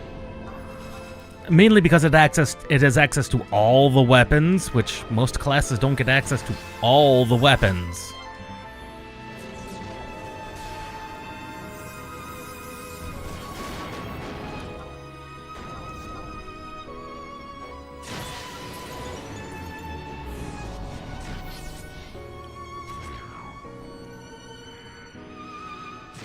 Well, Uraran has successfully out of mana'd himself. XIV will soon be... Nope. He somehow found 300 mana out of nowhere again. These are my two remaining trusts are barely holding their ground. Like, they don't have the MP, and there's literally nothing I can do to help them.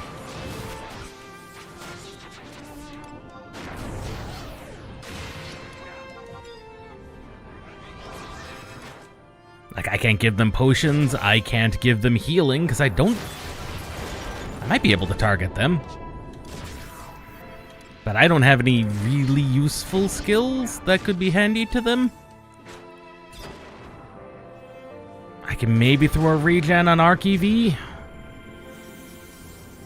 I don't know if that'll help him or not.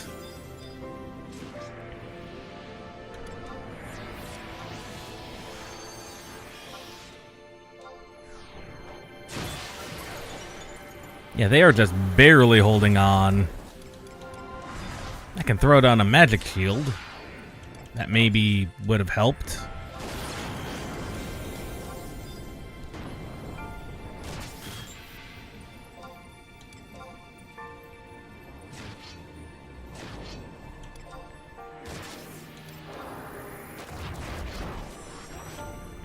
And actually, by the time you get here, both me and Redden will be able to help, so we'll have two decently geared players to assist you, so that'll be helpful. Now, I could have gone out and recruited some people, but, you know. I've made it this far solo, I want to see if I can get through the rest of this. But, having seen how long this fight is taking, this is the reason I'm not doing Voracious Resurgence, is because I'm not saying it's full of fights like this, but the fights are harder than this. We do, but the healing trust is literally like out of mana every time he casts something. Like, he'll come up with 400 mana and lose 300 of it immediately casting some type of healing spell. But like I said, Iraha is supposed to cast Raise on people that die. I don't know if she does it when solo, but I've got a feeling we may find out.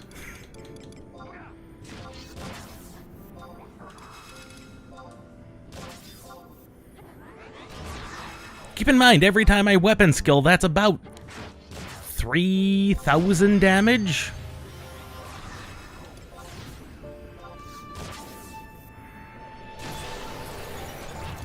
So this thing has just a lot of health.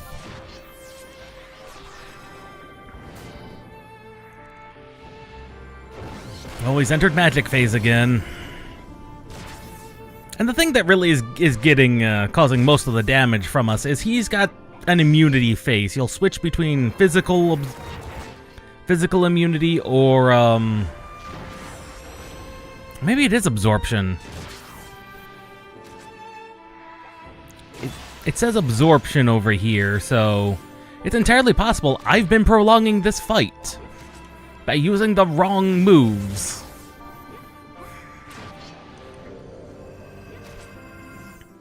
Because I have healing messages on enemies literally turned off, so I don't know if he's been absorbing this entire time. possible.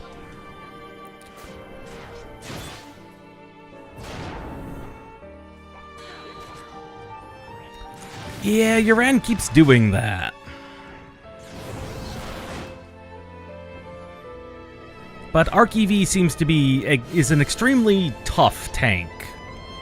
He's one of the archangels. He's considered probably the best and most useful tank. Yeah. I'm pretty sure he's using, like, some type of skill. Because that's the thing, is the trusts do have classes and skills assigned to them, so he's clearly using a skill to come up with mana. I just don't know which one.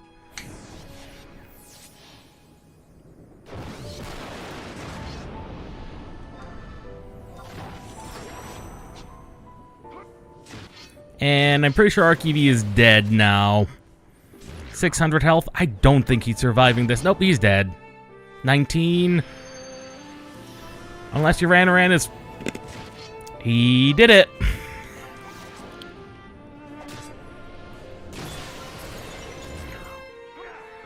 Yeah, he's the one.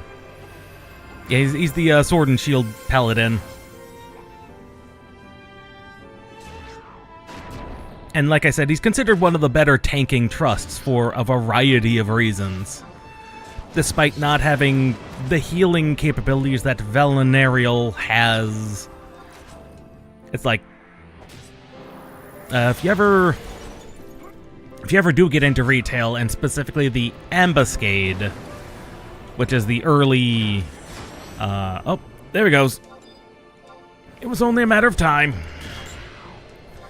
The Ambuscade, which is a one of the it's considered starting grinds to end game.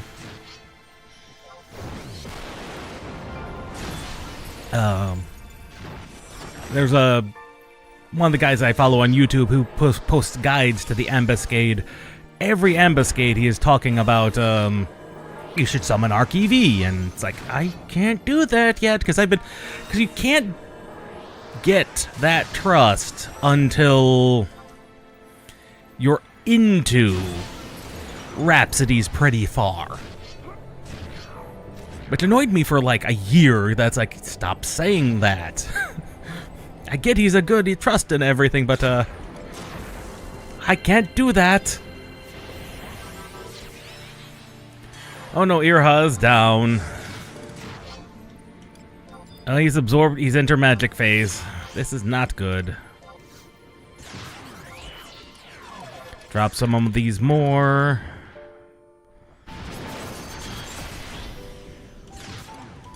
And drop a lunge on a fusion.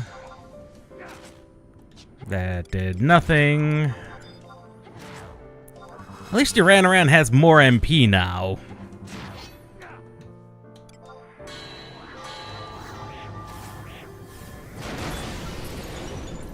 I'm pretty sure for all the tankiness of the trusts is technically I do more damage and take less damage. Like for all the buffs they've done, because they haven't implemented gear for the trust yet, technically I've got better gear than them. Although Uran, he's now out again, so take that with a grain of salt. Oh, there go all my stats.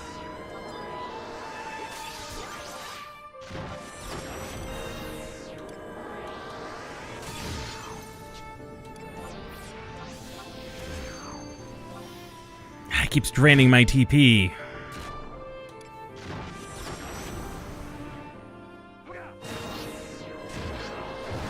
Skill chain.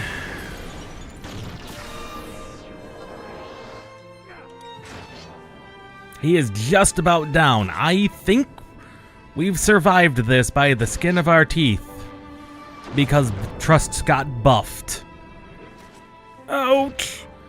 Why would you shove me?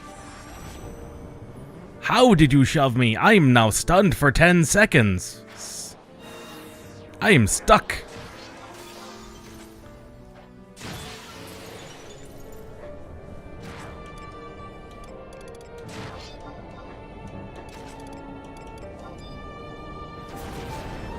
I don't like that.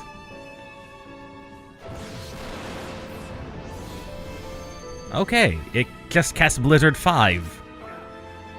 That was all it did. It sat there for a few seconds casting Blizzard 5. That's fine, I suppose. Ow. It started absorbing again.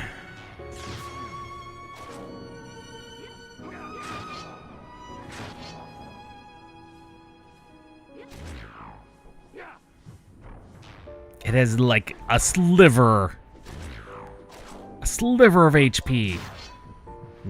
Die!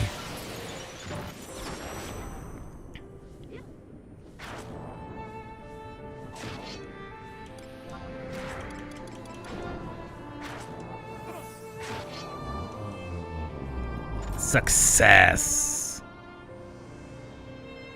Oh. And by the way, you only get 30 minutes to do that. That was 23 minutes. That was a long fight. Record is 2 minutes, 30 seconds.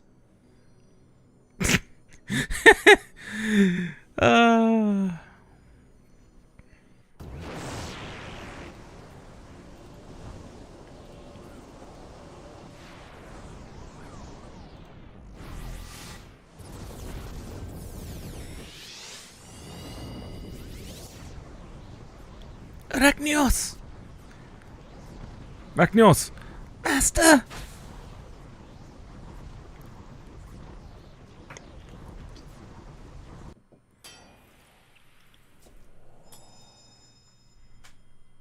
I think we may have won. We've beaten back what seemingly was just a force of nature that's just kind of ebbs and flows, but for some reason had a particular vendetta against us and Vanadiel. Like, it shouldn't have had a will by everything we've been told. But it very clearly did.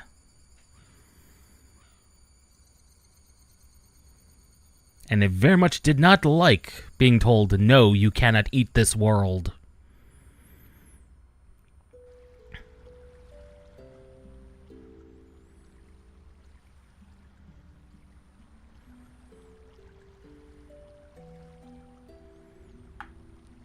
We got yeeted so hard, we got yeeted outside of the Sanctorum. By the spider lilies. Of course it's the spider lilies. I don't know why I didn't put it together that, well, those are probably spider lilies.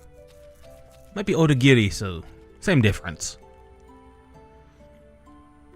I feared you had fallen in battle. I think those are spider lilies.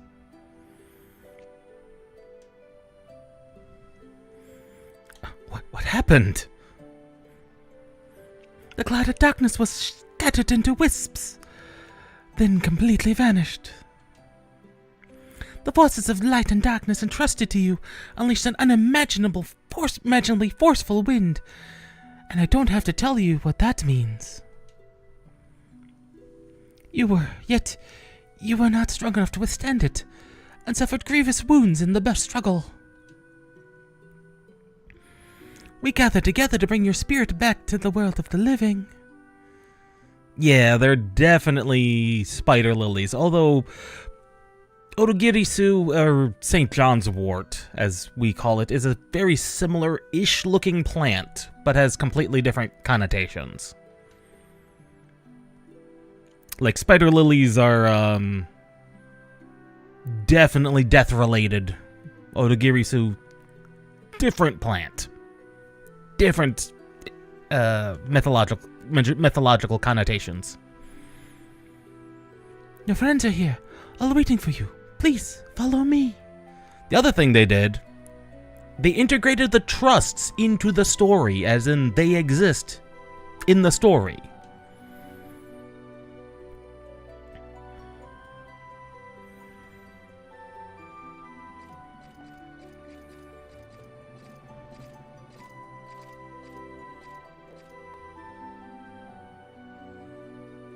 Oh. I'm glad you're safe. Despite all you've been through, your first thoughts turn to my safety. I'm deeply touched. And Celtus, too, is unharmed, though he is still a giant crystal, more than likely. Oh, it is very much a... Resenjima is very much a bamboo forest in the Far East.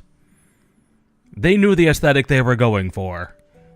He's focusing on helping you remain in this world, and as such cannot express his thanks directly. Before he vanished, he told me, leave the safety of the crystal to me. Where are the monsters? This place is crawling with them. Even in your weakened state, your powers of perception are unmatched. This is indeed Resenjima, although not the one you know. Oh? Master, it is only a little farther away. Take it one step at a time. Is this the new Resenjima from her time? The future time?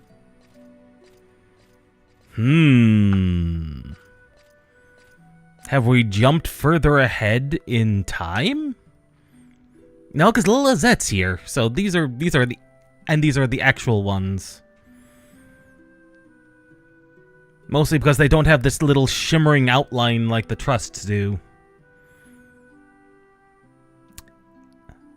What about everyone up there?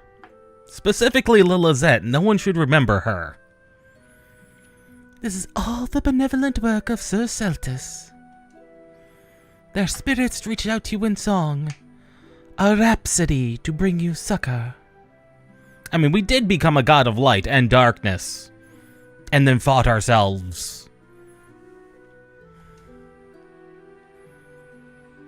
All those who've known you during your time have called you back to us.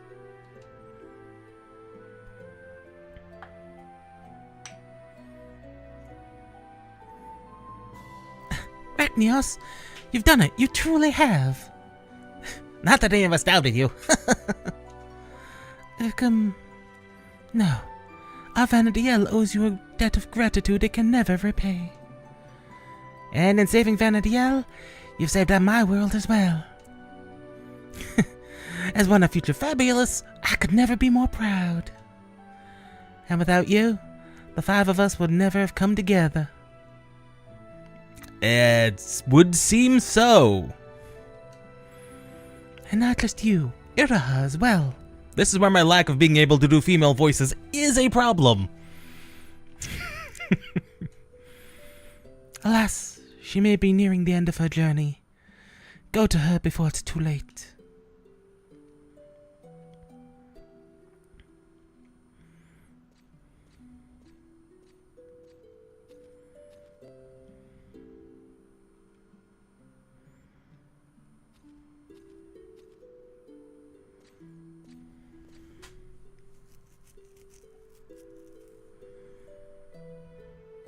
And so, my journey ends where it began.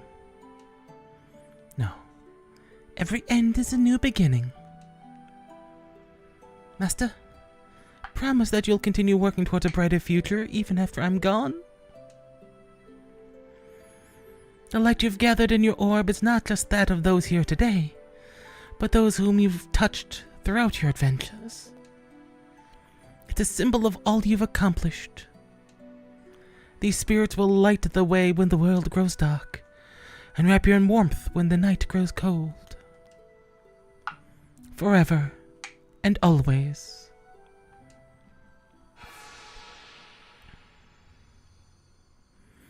But the orb is nothing more than a symbol.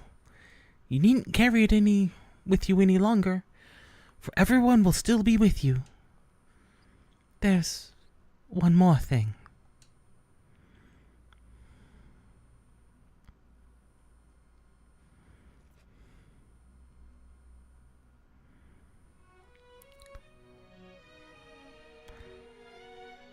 We're all humbled by your service these past 14 years. My heart races at the thought of seeing you again, and the future that we all know will come. And it shall arrive faster than we think, as long as Celtis crystal continues to shine.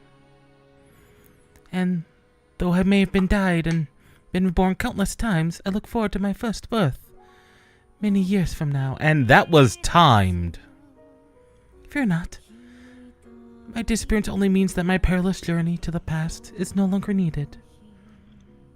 Or more plainly, that Vanadiel's future is safe. Master, this is not farewell. It is see you soon.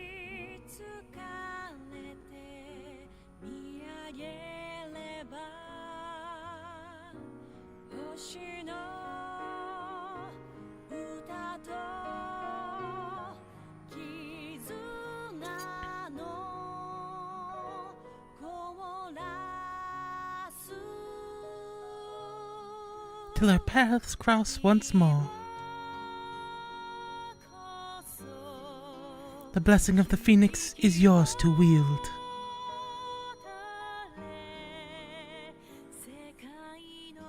Also, a sign her service has come to an end.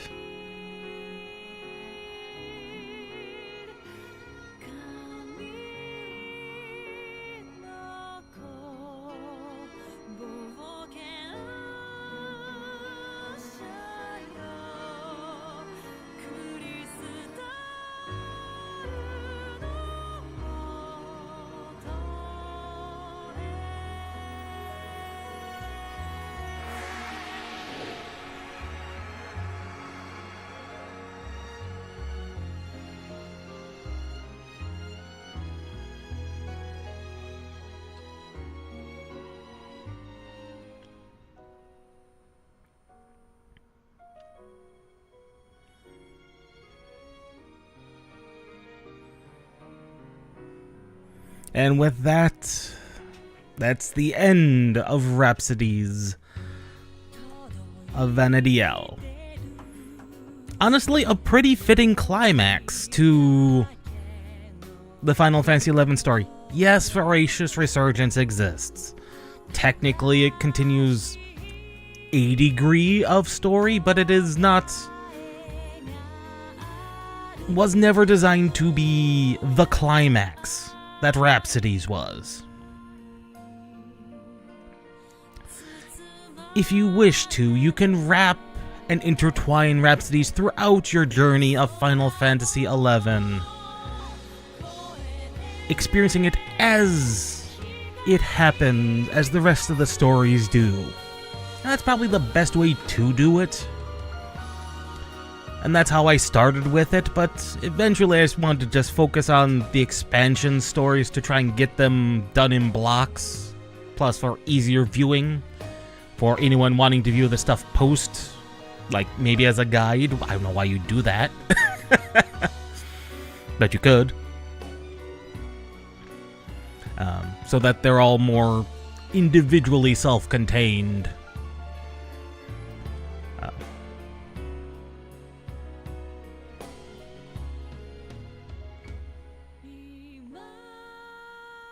There's a fly in here. But yeah. And also an appropriate timing, I'd say, for ending this as well. After all, 11 just had that major announcement stream yesterday, I think it was. They've announced many of the future plans they have. New maps, new zones. And an honestly fairly decent free trial. Not the greatest, because it only contains the base game, which you could never... Because here's the thing. You could never buy just the base game in North America. By the time Final Fantasy XI was released in North America, Rise of Zillert was already out. So I'm not sure how that works, because it's extremely weird.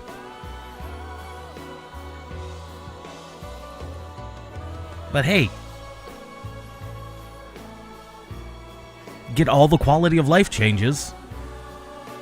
which they continue to make a lot of.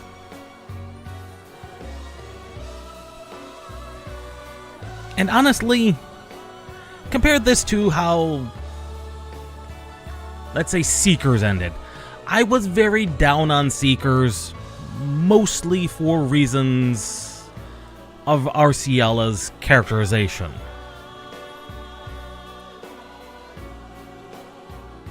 Iraha doesn't have those. She was much more interesting of a character, and much more. Most of the other leads have been more interesting to me than Arciela, and that's just most possibly just a me thing. But there were definitely some connotations with Arciela that ruined the entire ending to me. But this is perfect. With this, they showed that they still can tell a very interesting story in Final Fantasy XI.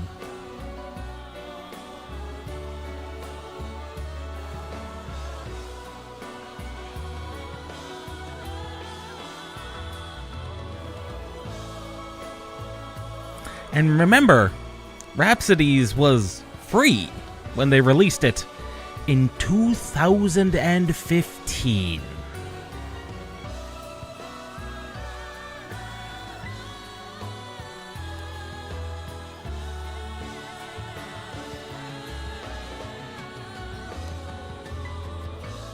And really, it is very good.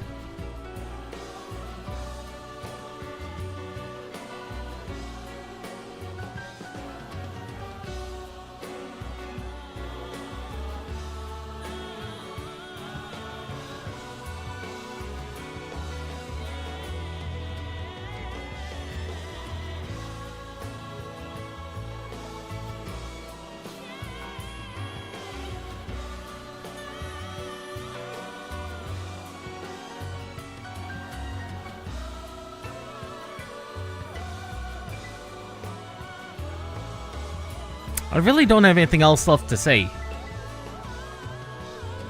Oh, the music has been exceptionally good, especially the ending credits themes.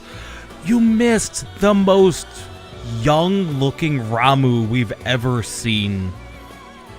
We did get to see all the terrestrial avatars, including Garuda, which we've never seen Garuda, Titan, Ifrit, Leviathan, Shiva, or Ramu. He's got a blonde beard, and it's not the huge flowing beard, it's just a really small one. It is glorious.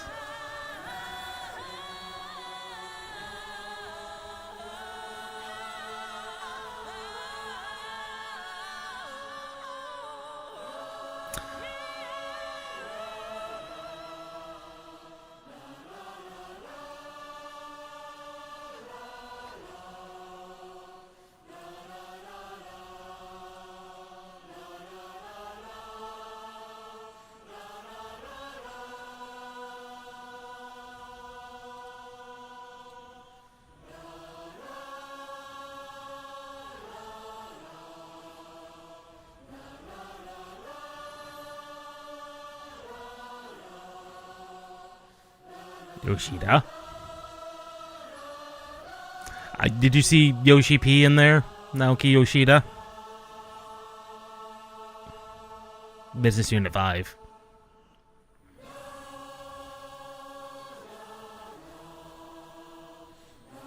Many names in there you'd probably recognize. It has been going on a long time. I'm pretty sure Naoki Yoshida's Yoshi P's full name. That was Business Unit 5 before it got remade into Business Unit 3.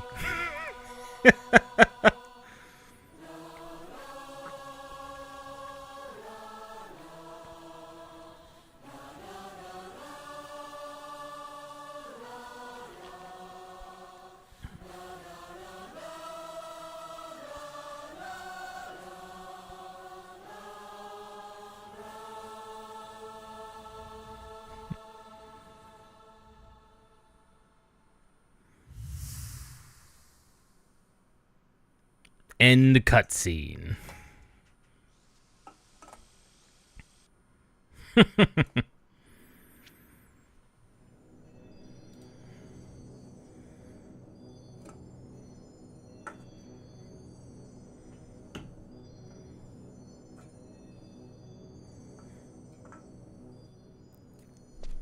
No?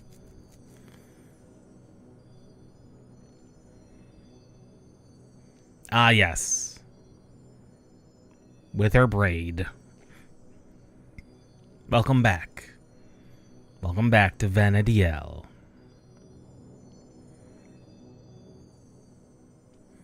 And we have acquired the scintillating Rhapsody key item and Phoenix's blessing, which I have no idea what that does. And that unlocks the entire endgame grinds that exist. Like, that is the key item that locks a lot of Final Fantasy XI content behind.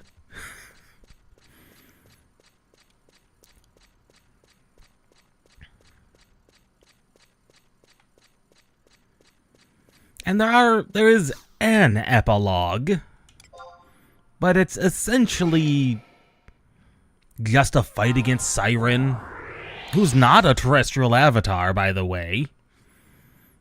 She just kind of is an avatar, but not a terrestrial one. Not like Diablos, Titan, Ifrit, Carbuncle, Alexander, Odin.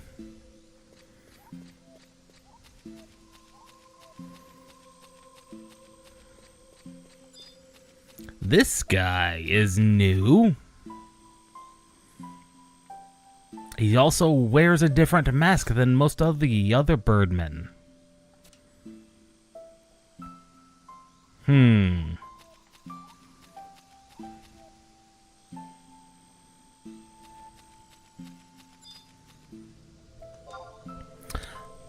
But with that,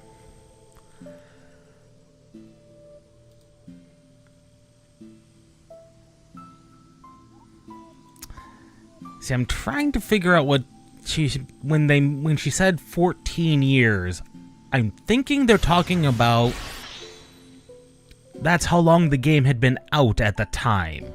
Granted, it came out in May of 22. Rhapsodies was initially released May of 2015, which isn't quite 14 years, but knowing how the 11 tends to stagger their release schedule, it could have been 2016 by the time that mission actually happened.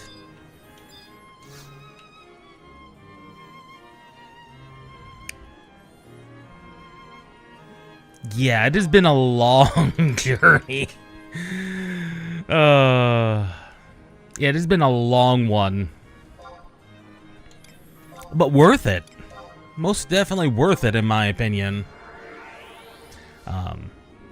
As with every MMO, there are expansions that are kind of up and down. Though, oddly enough, with 11, that wasn't until Seeker's story that I felt that.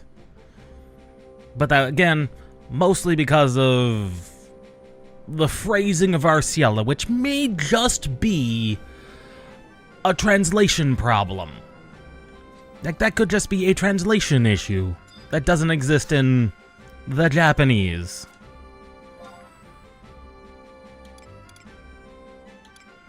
Who can say? I certainly can't.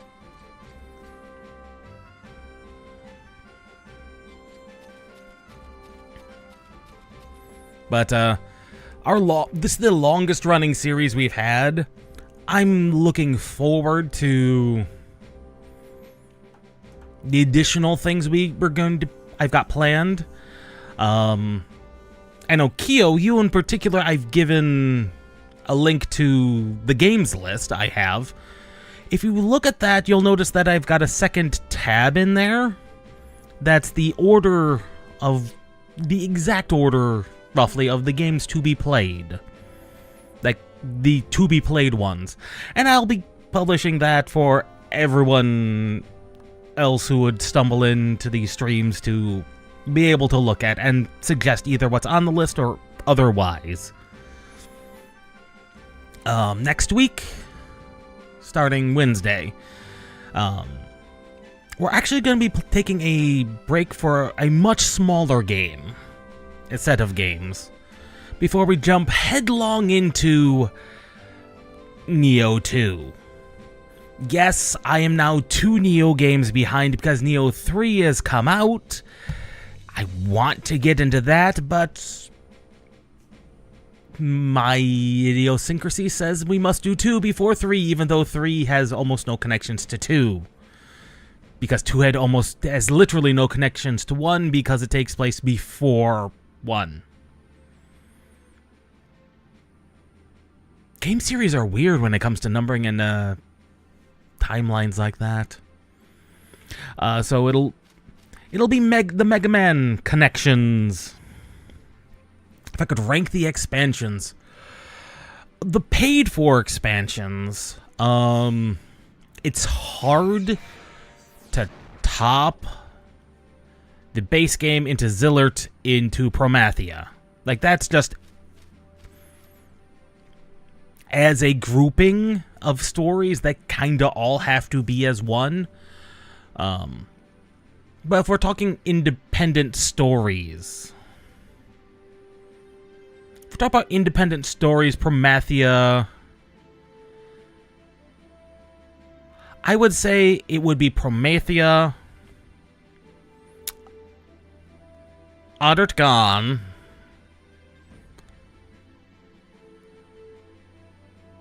Wings, Zillert, Adeline, base game.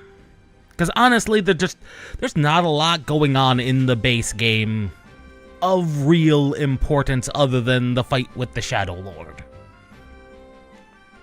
But, good lord, that wasn't even that long ago, it feels like. Maybe 25? Yeah, it was 25 when we faced the Shadow Lord, but that couldn't have been like late 25?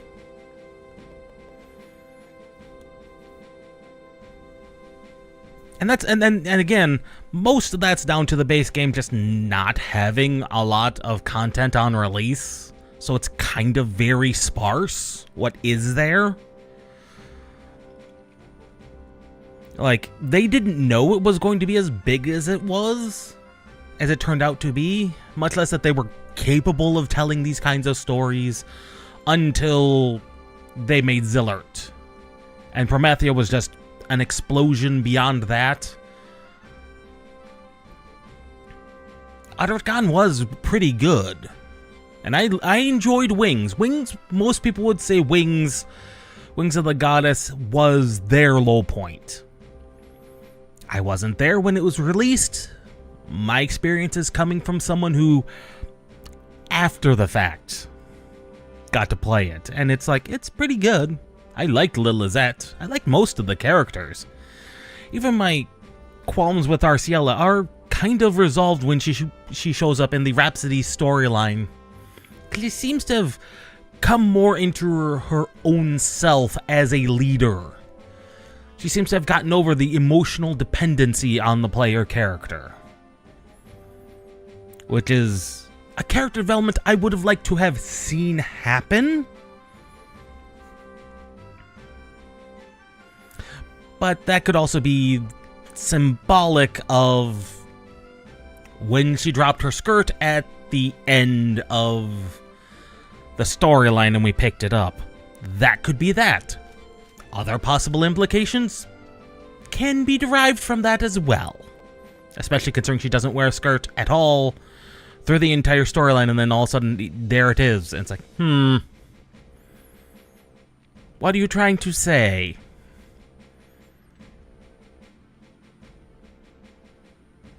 I will just leave that at that. But, yeah. For at least next week, plan on the Mega Man Legacy Collection. We're not going to jump right into Neo. given how quickly I can probably bust through most of those games. And that's Mega Man's 1 through 6 in the PC version. And especially with the rewind features and everything, we'll be able to bust through those at the latest, in like 3, maybe 4 streams. And then we'll be going into Neo 2, which has a character creator. I know it's wild, don't get to play as a predetermined character in a Neo game. It was a big thing back then, it really was.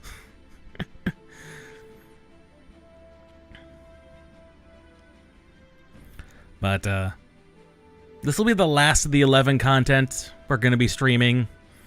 Now, and as you can see there, I do have the listed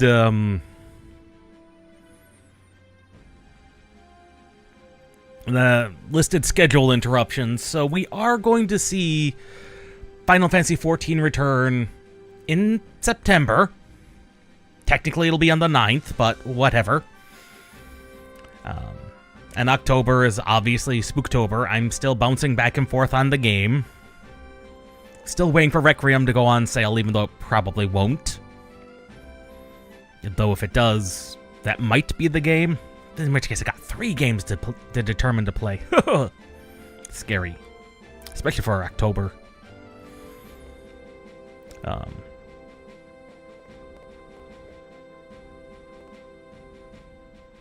But yeah, that was actually a really good ending. And I found it appropriate. I am excited to see now that they're starting to ramp back up development in 11 where they're going to go. Because there are still plenty of hang-ups that even me as someone who's gotten used to how 11 plays, there's definitely some things that would hold someone who's used to a more modern MMO back. And they're so deep in the code base and so fundamental to the game that they're not going to change. They can't change them.